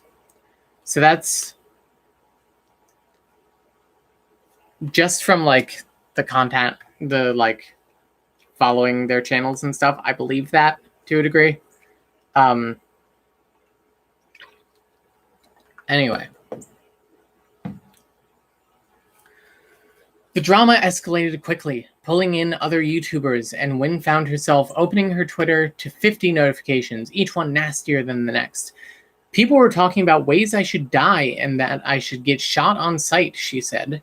She added that it felt like, quote, watching everything burn. Even after the messages subsided, Wynn started having panic attacks when she sat down to record a new video.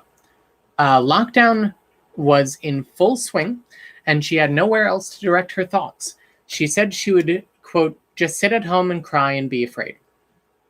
Last summer, Wynn decided to stop posting videos, which she admitted her husband Andrew had been encouraging her to do for a while. The emotional vicissitudes were too much to handle. Ooh, Lizzie, the $20 words. And the community didn't feel safe anymore. I, quote, I don't want to go into any more detail at this time, she wrote on her YouTube community page. We just need to protect our mental health. At first, when Wynn stopped posting to her channel, she felt ashamed to now be, quote, just a retail worker. Quote, I was changing the world, she said. And then all of a sudden, I had none of it. I had none of that. She went live on Instagram from the game store one day, soon after in-store shopping had resumed in her state. I miss my channel so fucking much, she said. She was sitting in the back room of the shop waiting for customers. She looked tired. Even thinking about it, I broke down crying. Although Wynn had started a Patreon, she never made much money. What vlogging had given her was much deeper and more totalizing. She had only met other people with DID once or twice in real life. Quote, "It hurt from all angles at once," she said recently. "When I lost my channel, I lost my purpose." Gradually, Wynn had started to feel better. She draws more now. For about 6 months after being, quote, fantastically depressed, she went to a life coach. She also called her old therapist, but the therapist no longer had room for her. Wynn now thinks that quote, being on YouTube was massively detrimental to our mental health, but her feelings about her videos themselves and the ideas expressed in them hasn't changed. Her channel remains live, a parade of pink-tinted thumbnails that continues gathering views. Yeah, honestly, Mikhail, I would delete that one. It doesn't really matter.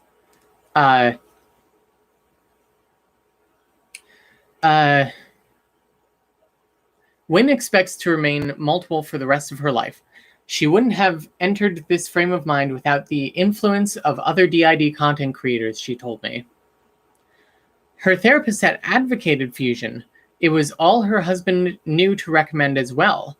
I might have, quote, "I might have pressured my system into fusing against her will if I hadn't been online," she told me. Wow. How did I not? Wow, I must have skimmed over this part before. This whole, like, implication that like everyone around her is saying, like, please fuse, and she's like, no, the internet said I shouldn't. The internet has poisoned her. Wynn said she felt good. She also missed the beginning of 2 of our Zoom conversations, once because she had spaced out while doing an art project, she said, and the other time because she had spent a night tormented by, quote, trauma nightmares, and gotten a terrible night's sleep, although she now said this happened rarely. Things with Andrew were going well. Starting a family was still, quote, up in the air, she told me. Quote, "It has nothing to do with my disorder, though. It's more of the state of the world right now doesn't seem like the best environment for a child." I hope if they want that, they could. She made one last video this spring to protest a new Apple TV Plus show about DID called The Crowded Room. The first season will feature the actor Tom Holland playing Billy Milligan, the first person to successfully use DID to claim insanity defense after committing several sexual assaults in the 1970s. Quote, "If they want to humanize DID, focusing on the story of a serial rapist is not the way to do it," Wynn says in the video. She looks angry and confident. Below it, she links to a change.org petition to shut down the series. Quote, "There are tons of people who live happy, functional lives with DID who did not cause harm," she says. "I'm one of those people." This article appears in the August 16th, 2021 issue of New York Magazine. Subscribe now. So that's it. That's the article. Now let's discuss. Let's Oh,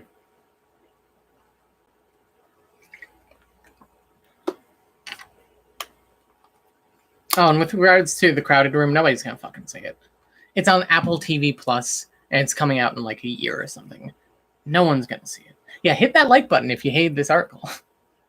That's where they ended. Yeah, that is the end of the article.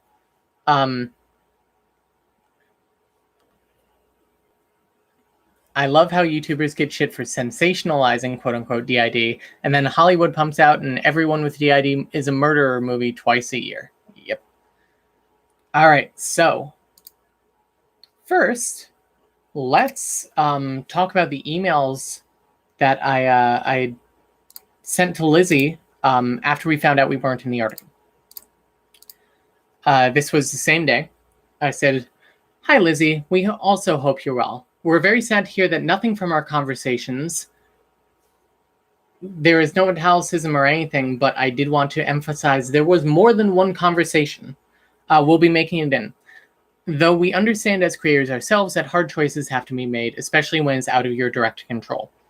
I was wondering if you're able to share with us anything from our talks that made it into previous drafts, or if you can tell us something you learned or that affected you. We just want to know what kind of impact we had, or feel like we made a difference with one person, even if nothing we said to you will go public. best Sandra Alexandrite system.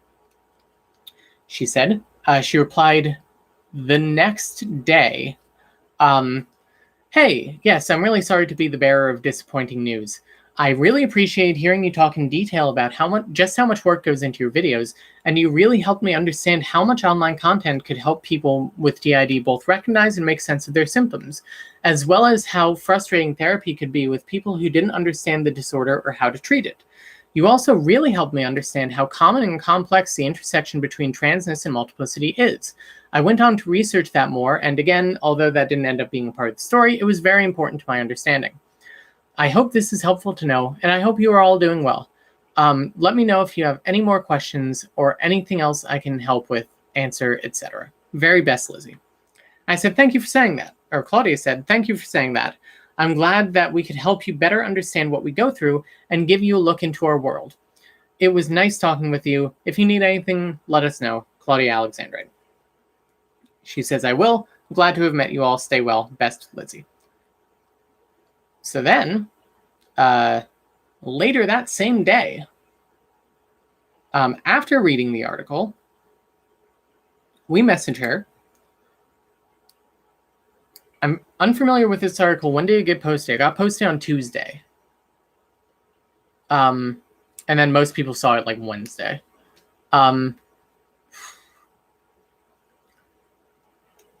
So I sent her a message.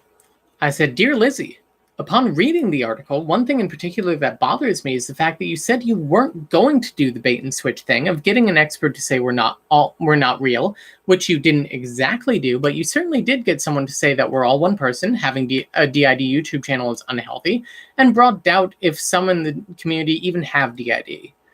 Parentheses, though I did appreciate Brand saying that it might be just that we aren't carrying the shame about it that people used to. Close parentheses. The genuine question I have is, why did you feel the need to both sides our lives?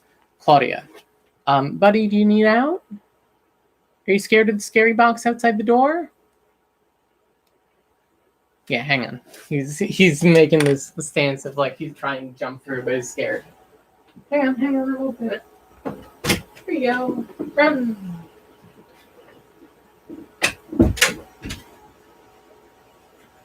Archie's afraid of the white noise machine.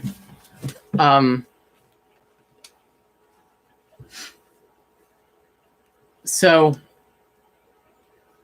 I also include 4 attachments, which are the sections where, you know, there are parts of one person. This sucks. You know, people don't say they have DID. That sort of thing. So we did that, and we made some tweets about it, right? And first of all, while we're here, the idea that like any sane therapist who does a good job would like discourage this, would discourage like having a YouTube channel. Meanwhile, texts from our therapist, when we showed her like, hey, here's a little screenshot that says like there's like 172 clinicians in this Zoom call right now about to listen to us talk about how to treat people who both are plural and have DID. Or sorry, who are both plural and are trans.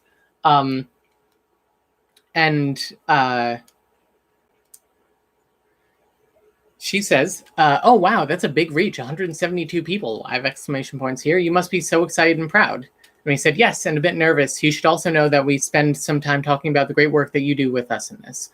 And she says, aw, I'm touched. I'm so glad it helps. I hope that it helps other therapists do better too. I really admire your creativity, commitment, and bravery talking about this stuff publicly. So, thank you. Thank you to our wonderful therapist who has literally changed our life. Bobo's vid on this was interesting too. Yes, we're about to get into this. Because after we made those tweets, Multiplicity and me responded to one of them. And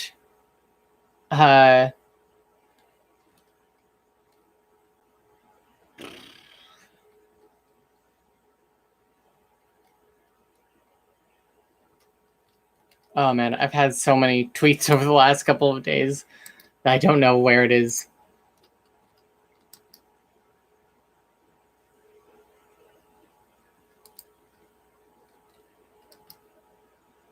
Where is it?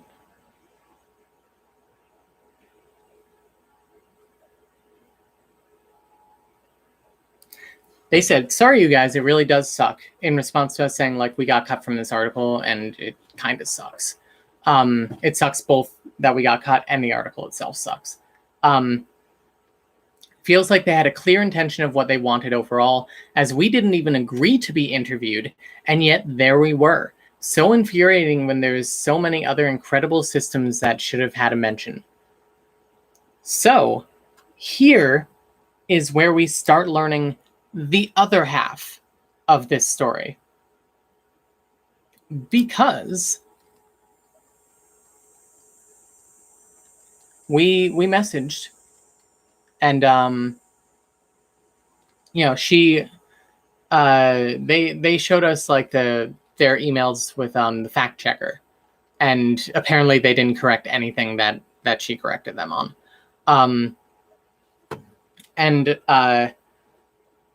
They said, I knew it. They said they knew it was going to be bad when they fact checked about the sleepover. It's like, what does that have to do with anything? We declined the article forever ago when Bo and Axolotls had interviewed with them. Bo was the first, so they're feeling extra hurt that they were cut. At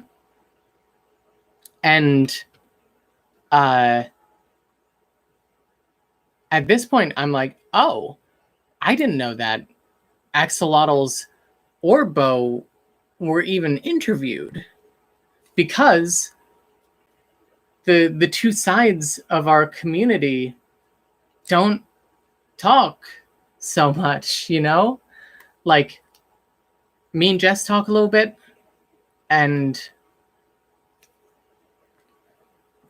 I mean, the ring system and multiplicity and me will tweet back and forth occasionally.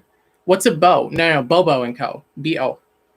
From here on in, I will be referring to Axolotls in a trench coat as Axe, and Bobo and Co. as Bo, or possibly Bobo. So,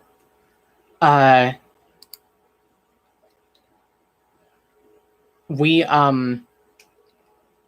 made a few more tweets, and we actually messaged Multiplicity and me and said, like, hey, we don't have Bobo and Co. or Axolotl's contact info. Would you be able to, like, get us into contact with them? We want to talk about their experience. And they didn't actually respond, but they didn't actually need to, because Bobo and Co. actually responded to one of our tweets about this.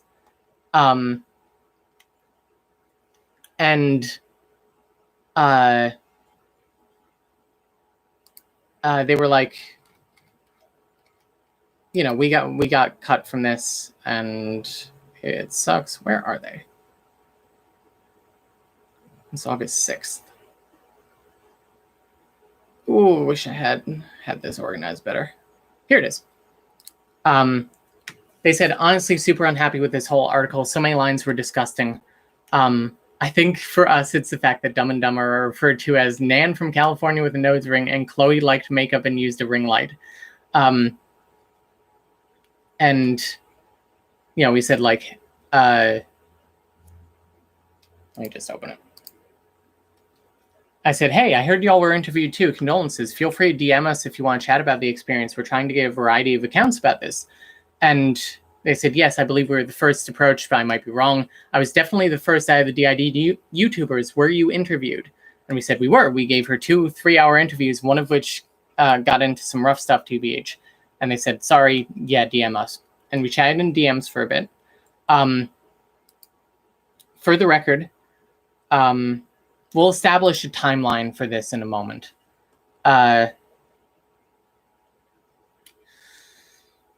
We talked about how we both received the same rejection email, almost word for word. Because we'd also talked about this with Redwoods and Strongholds earlier that same day. Same email, which I don't really blame Lizzie for, because, personally typing out like 7 rejection emails is a lot of work, but also maybe you shouldn't have had to write 7 rejection emails. Imagine that. So the other thing was that Redwoods showed me their initial email that from Lizzie, and they were like, "Hey, did Lizzie mention plural positivity to you as well?" I was like, "Yeah." I don't think that she would have mentioned that to everyone though. If Bobo and Co. and Axe and Jess, Multiplicity and me were all involved, I bet you anything she did not say plural positivity to them. And so in this conversation, I asked Bobo and Co. like, "Hey, by the way, like, did you get the plural positivity part too? I'm interested to see if that's how she pitched it to everyone." And they said, apparently not. Theirs says, I'm not going to read it word for word. I'm writing a piece for New York Magazine about the role that social media, YouTube especially, has played in creating awareness about DID. That's it.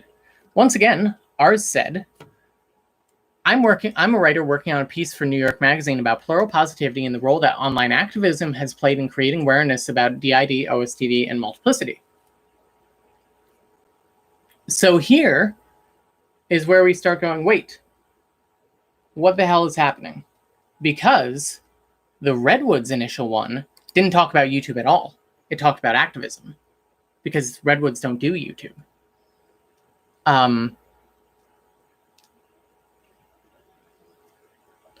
That's why I suspected earlier, selective mentioning of themes and systems. So Bo and us talked a little bit more, and I said, I feel really played by this. And they said, so strange how she approached you with plural and us not. And meanwhile, I'm having a conversation with the Strongholds in another tab where they're saying the exact same thing. Where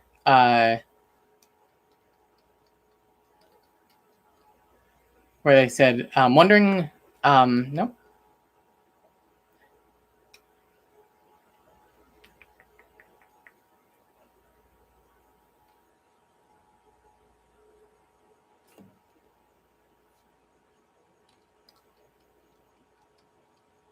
Oh, how does she know when to mention plural positivity and when not to? Which to me feels like, I don't know, it feels a little obvious to me. It's like, I mean, in this conversation, me and Bo were like, hey, or Bo was like, not to be blunt, but there are 2 factions in our community. It's like, they said plural and DID factions, and I mostly held my tongue on saying like, hey, a lot of people who use plural have DID, and to conflate the word plural and non-traumagenic systems is not great. But, I got their point. It is obvious. Watch like half an Alexandrite video and yeah. And so that she approached you with plural and us with not, it's like getting both sides. And we decided like, we have to talk more, because if we hadn't talked, we wouldn't have known this. Because apparently Axolotls, Bo, and Entropy had a group chat where they talked about it. And then, our little group of Strongholds, Redwoods, Rings, were also all like, we knew about it. Individually, we only knew each other in it.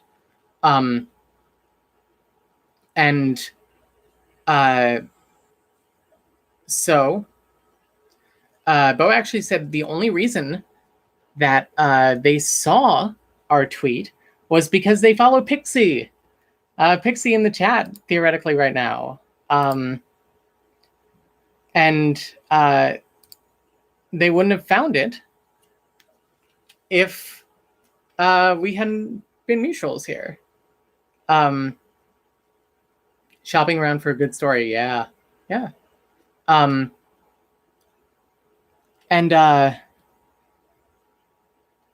said, like, we decided to, like, create a little neutral zone of, like, hey, if you get approached about stuff, like, say it in this chat, and just say, like, hey, I'm approached about this thing, in case anyone else, like, gets approached about it. And in that little chat, so this chat it's us, Ring System, Strongholds, Axe, Redwoods, Multiplicity, me, and Bobo and Co. So seven systems in here. And we all started comparing messages. And they are so tailored to each person. Ours, out of the like 5 or 6 that we saw, is the only one that mentions OSDD. The one for Strongholds mentions the plural association and online activism, which ours did too. Bobo and Co. mentions just social media and creating awareness about DID. The Multiplicity and Me one that they ignored said education-focused YouTube channels like yours playing a role in creating awareness and reducing stigma around DID. As part of that, I'll also be looking at barriers that people with DID have faced socially, culturally, and professionally due to stigma around the diagnosis. This was from April 28th. So the timeline,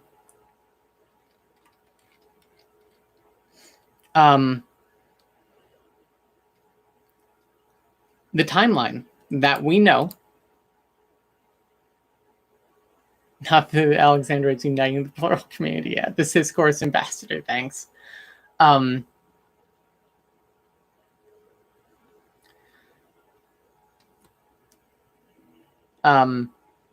No wonder they didn't know about the rings. They weren't even thinking of OSDD. So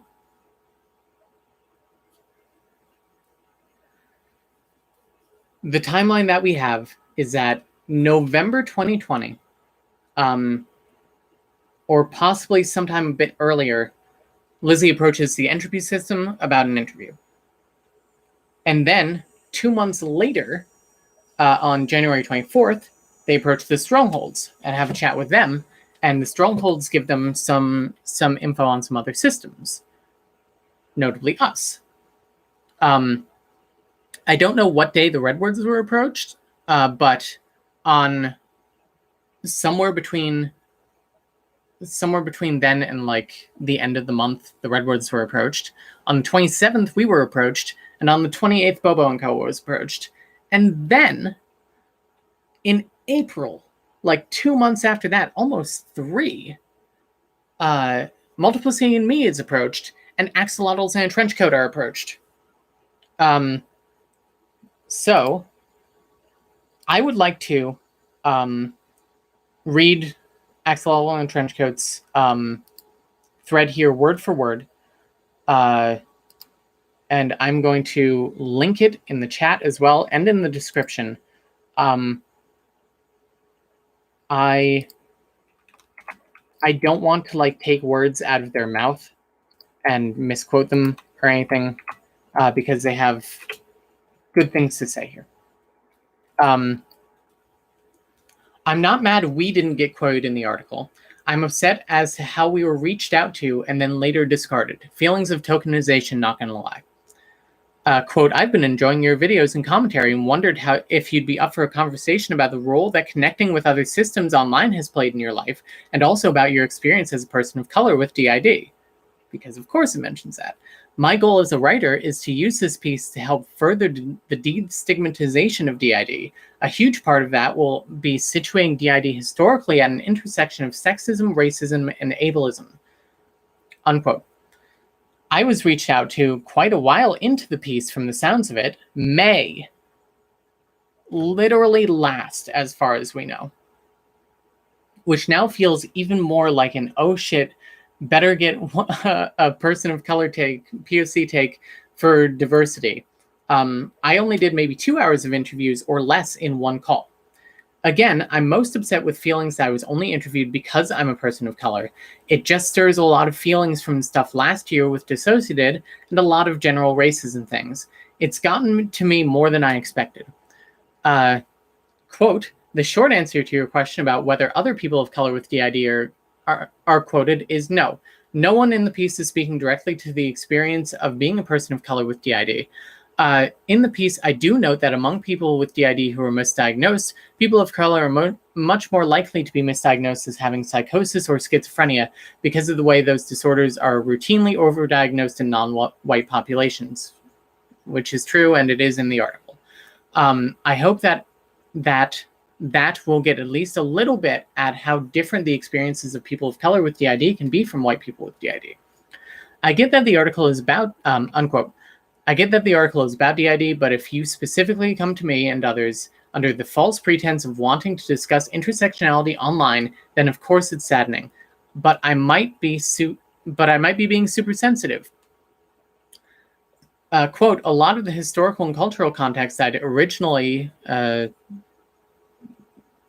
shortened for time and context within the quote itself, didn't make it into the publication, so while I do make mention of medical racism, sexism, and ableism in the piece, the disorder is not extensively situated in that context in the way I would have liked. Unquote. What does that even mean? IDK, I'm just emotionally meh about it, about it all. There was one other tweet that says, not to mention that isn't in there either. And this was from a message sent after the article was published, trying not to be overwhelmed or swallowed up by emotions right now. Guys, I am so fucking sorry that happened to you. I know that I've reached out and said this to you already, but holy shit. Like, it's, man, that's a whole nother level, to be honest. And, like, some of the stuff...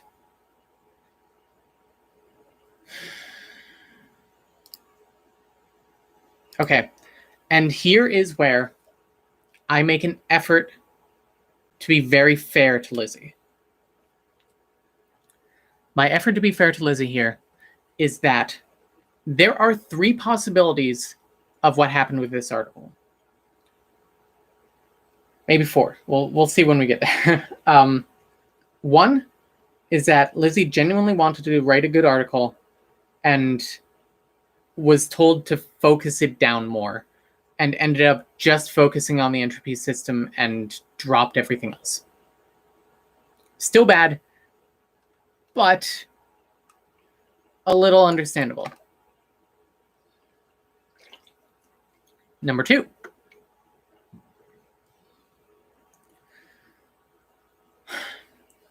Lizzie intentionally played us all. And didn't write specific things to hit specific people's like talking points, to you know, just address like, hey, I know what you are about specifically, but in fact did it to mislead us on what the article was about. And I don't know what her purpose would have been in doing so. Honestly, it feels like more of a waste of her time than anyone else's, even though our time was very much wasted and our emotional labor was very much wasted. Yes, the text is still really bad, though. That is the thing. The third option is that she had an article that did include all of this and was not focused around this sort of idea, and editors chopped it all to hell. And that they wanted a sensationalist article, and Lizzie didn't give them what they wanted, and so they made it what they wanted. And but once again, that brings up some of the points of this is really bad already. Like, I don't feel like editors are just going to like write something new entirely, especially something like that's cohesive with the voice of the writing. Jesus Christ, we're going on 2.5 hours. There's a lot to talk about here. And so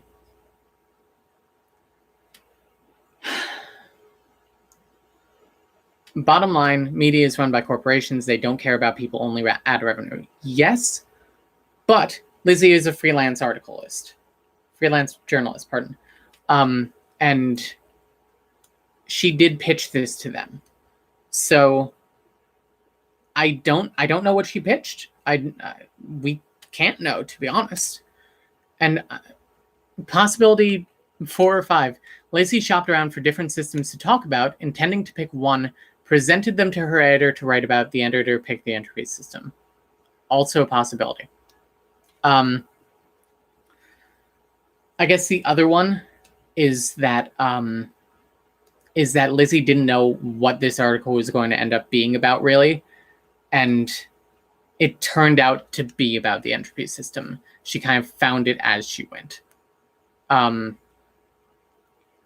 Where can I read the article? As much as I don't want to give this more press than it should get, it is now in the chat, and it will be in the description. I'm almost scared to think of the idea that the whole thing was worse until the editors chopped it up. Yeah, that's also a possibility. And it really, really makes me wonder about that that article about the queer homeless youth. I want to read for context more than anything. For the record, I did read literally the entire article, like word for word.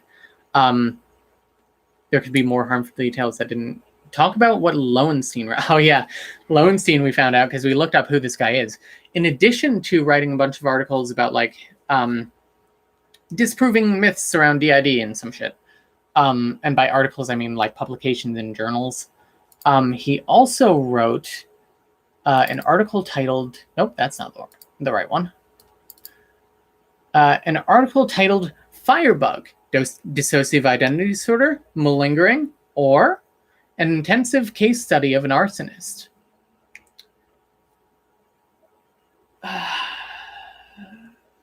That's full text of that is available online if anyone wants to look that up, by Richard J. Lowenstein. Thanks, Rich.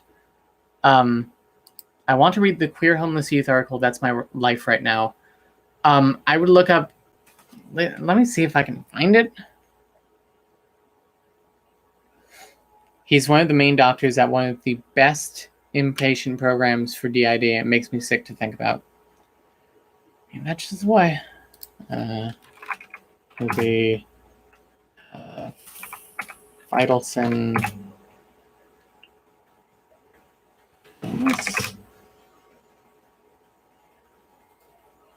Yeah, this was for N+1 magazine in issue 38. The article is titled No Shelter.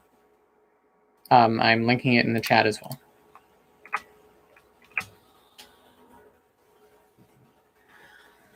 I don't know what to think.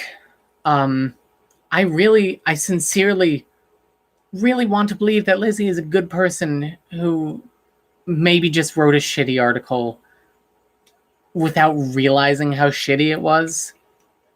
And maybe like there was editor meddling as well.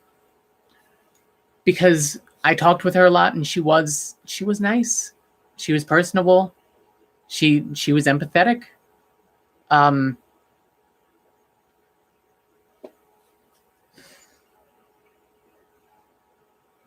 I don't want to believe that I got played. And I think Bobo and Co. put out a video last night at like midnight EST saying that talking about all this in a lot less detail. They didn't obviously like read the whole thing to the audience, but their feelings of like, I'm hurt because I was the first one approached, and I'm a small channel, and this meant a lot to me to like have this out there and have me put out there and not have a big channel out there for this. But yet it's still entropy system. It's still dissociated. It's still multiplicity in me, even though they said, please don't put us in.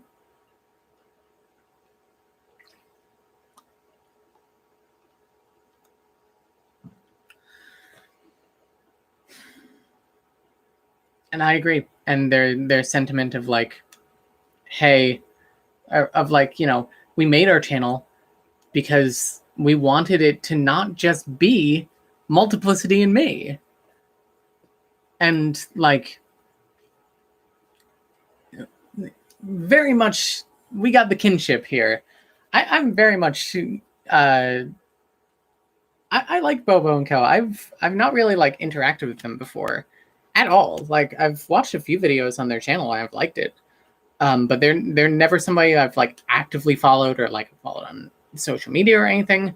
It's nice to like to just kind of like empathize with someone, you know? And so like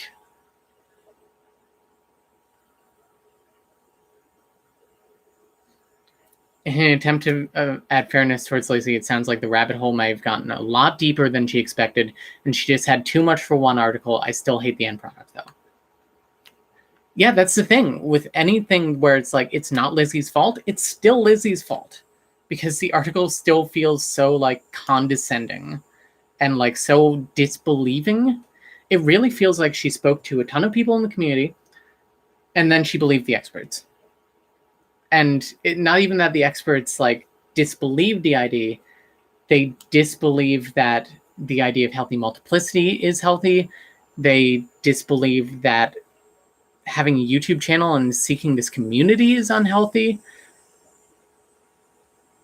They think that a lot of us on here probably don't have DID, which I mean, technically I don't have DID. I have OSDD, but fuck that, I guess.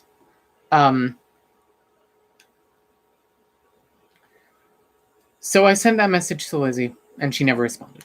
It's been almost 48 hours. I will update this. If there is anything to update, I will write it in the comments, and I will post it on Twitter. And if I genuinely feel that I owe Lizzie a public apology, I will give Lizzie a public apology. I am not too proud to do that. I'm so wanting to admit that I am being unfair here.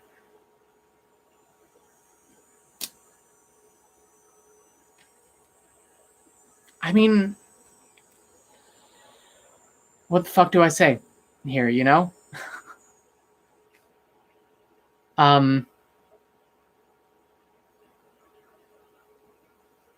It sucks. It feels like a betrayal. And it feels like everything I said went in one ear and out the other. And it feels like everything she told me after the article, that I really made an impact on her, and that like I helped her understand some aspects of this, and that this isn't easy. That like what the fuck did she say about like the intersection being trans and plural? How online content can help people both recognize and make sense of their symptoms, and how frustrating people can therapy can be with people who don't understand it or how to treat it. The complex and common intersection of transness and multiplicity. It feels like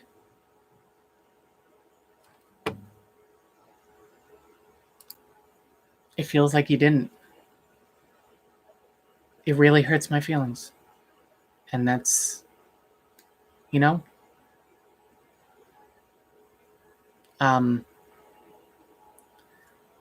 it really sucks to like both sides our life our lived experience.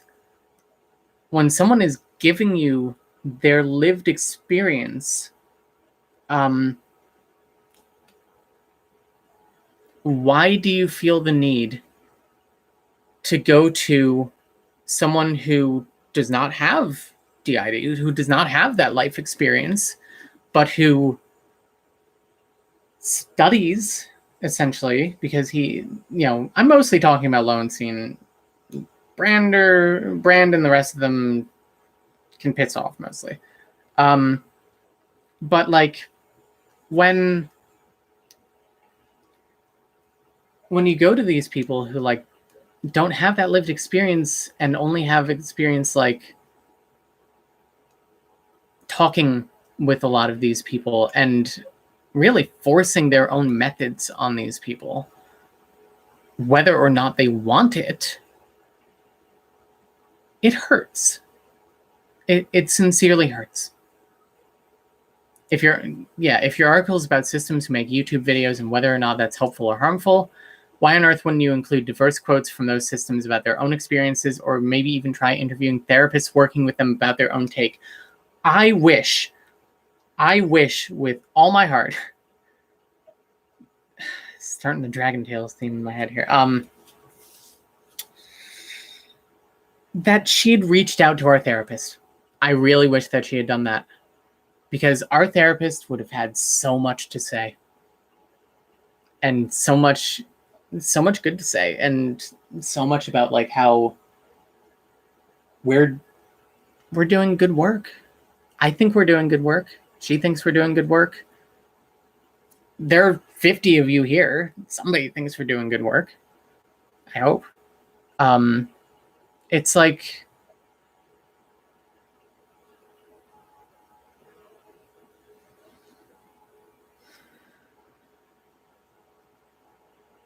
yeah, you cut out all the quotes but one from the 7 other systems that you interviewed, and it's just about the one who's not even in the community anymore. Like we're on vaguely a hiatus. I mean, we're doing these streams and stuff, but our edited content is on the down low for a couple of months here. But our channel is still active, and we're still very active in the community. Jess and Co. don't really make videos anymore. But they're still active in the community. Axolotls haven't made videos for a while, I'm remembering. But as far as I know, active in the community. Bobo & Co. still makes videos. They made a video yesterday. They made a video a week ago and 3 weeks ago and a week before that. They're still out there. They're still making shit. The Redwoods are still doing talks.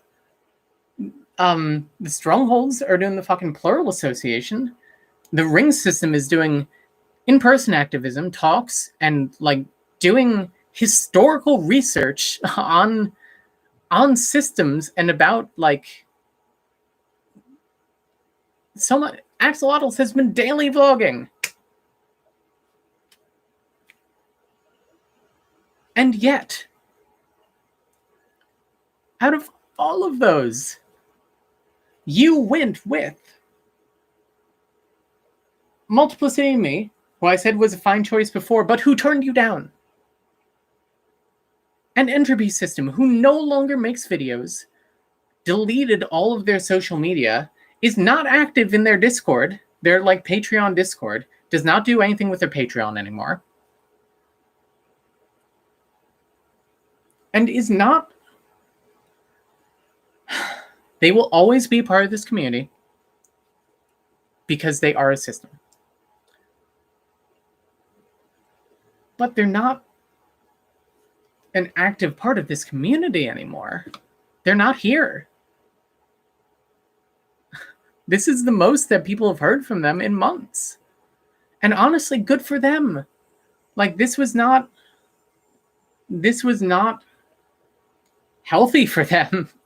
As much as I really liked their content and they seemed like nice people, albeit with some bad takes.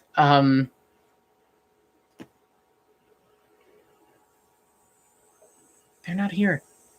And here's the thing that fucking kills me about all this. The entropy system is happy with this article. They're very happy with this article. And it's like, both us and Bobo and Co., and I believe Multiplicity and me didn't say it outright, but they put a lot of ellipses after saying Win is happy with this article. I probably shouldn't say that. I don't know. What article did you read? Because this is a fucking hit piece, to be honest. I tried to think to myself, like, if this article were all about me and were still like this, how would I feel? Would I still like it? Would I like it at all? I don't feel the answer is yes. Because I feel like, it sucks. And it's like you cut out your one system of color that you got. You cut out, all 3 or 4 of the trans systems that you got. You cut out the non-able bodied systems, the disabled bodied systems that you got.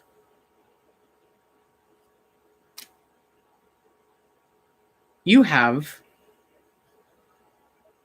the straight white woman and straight cis white woman.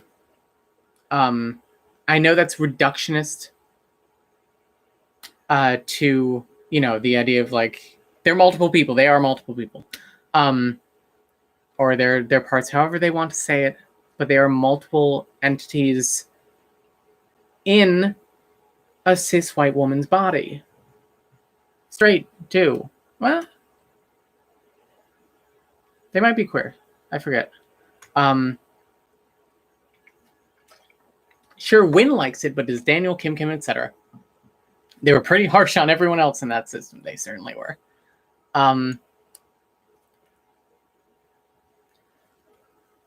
It paints them as a victim of YouTube and social media culture surrounding multiplicity. Yeah. They didn't even try to find a male either cis or trans. Yep. Yeah. I mean, I was kind of happy that they got an AMAB person. They got 2. But we actually reached out to the entropy system because, we're in their Patreon Discord. I paid $15 to get into it. Like, fuck it, right? I messaged them and I said, hey, sorry to message you out of the blue like this, but we and about a half dozen friends were interviewed for this article, and now that it's out, I was just wondering how you feel about how you're represented in it. And I linked the article. No response. No response. Which is fine. But I think that, I've seen them post in their own server like once in 6 months. I don't know what else to say here. I'm kind of done. I think if anything, the good that came out of this was that the 7 of us that were all cut out of it,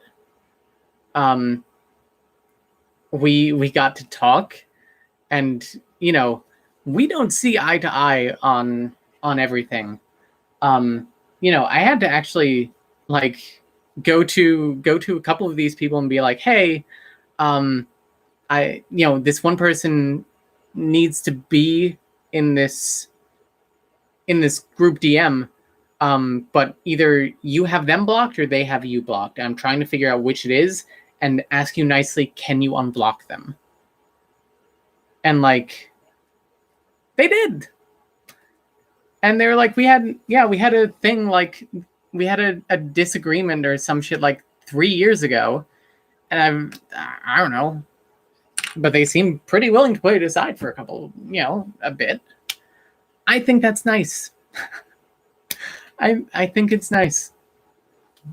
I've said this like 10 times over the last like 2 days.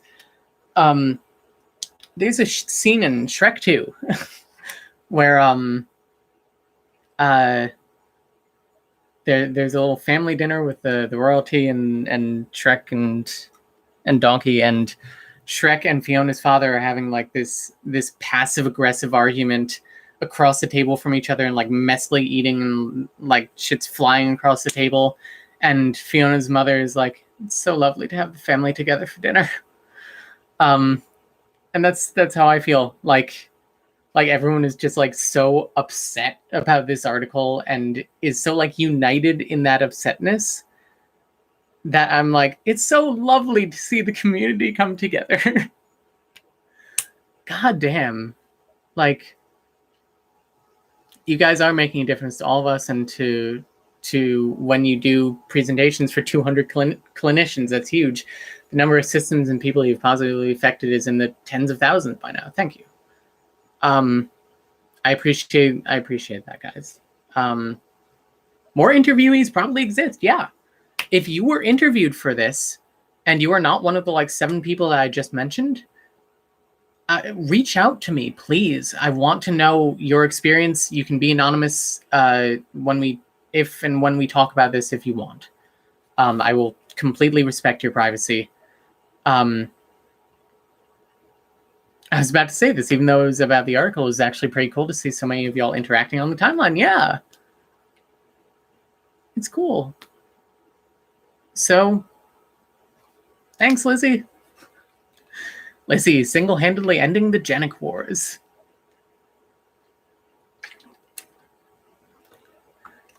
We're going to have disagreements in the future. We are.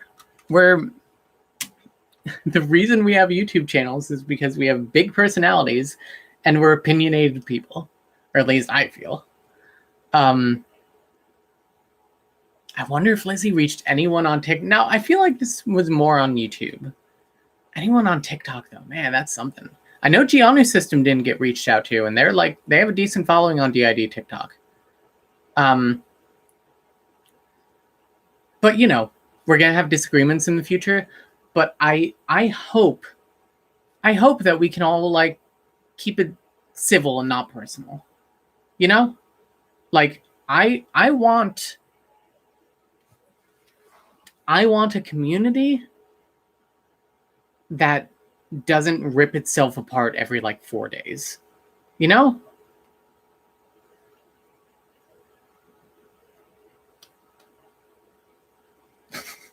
Lizzie's probably too old for TikTok. She's like 33.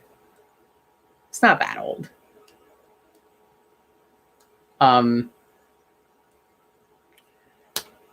Anyway, thanks for joining us here.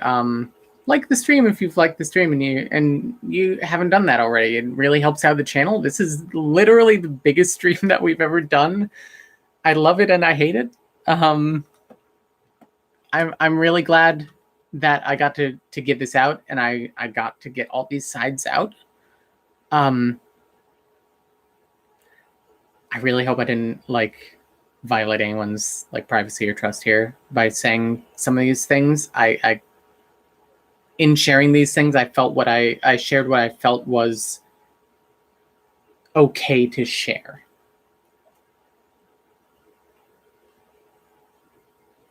So I saw 61 people in here at one point. Whew. Whew. 61 people. You want to turn out for a game stream tomorrow? I think we're playing Papers, Please. That'll be fun. God damn. People were saying stuff about Entropy's partner at the beginning of the stream. Does anyone have a link to a video with more info on that? Yeah, what was this about? Andrew like harassing people or something? I don't know what that's about. Something. I know nothing about that. I can neither confirm nor deny those claims. If anyone has anything on it, do your own research. Yeah, it seems a little sus to get into here. This isn't my place. This isn't about them. You know. So yeah, this was a nice time. This was 3 hours. I did not expect it to be, and I'm very sorry. In a way. I mean, like 50 of you stuck around for it, so you're all here for it.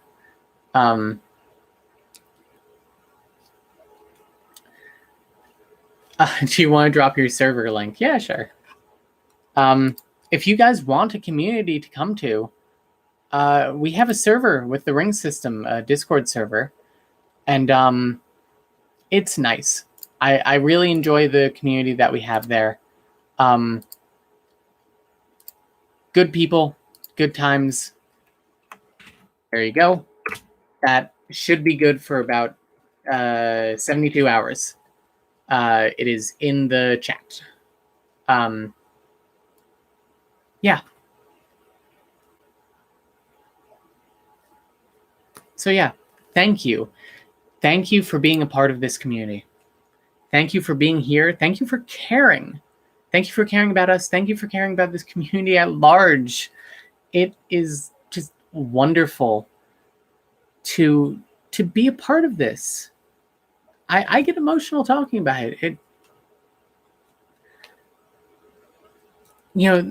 We're going back to school soon, and we're going back to school for art therapy, and we want to specialize in helping systems.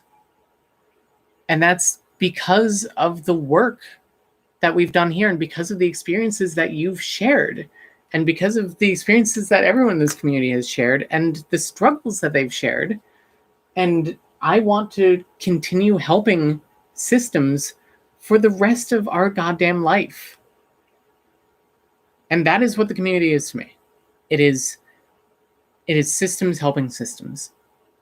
And no matter what we all feel about any of this, I think we can all agree that we want to help systems. So that's it. Thank you. Love you guys. I hope you have a lovely time of day that it is there. All right. Heart. Bye. I'll wait for like 2 more seconds to get that cut in.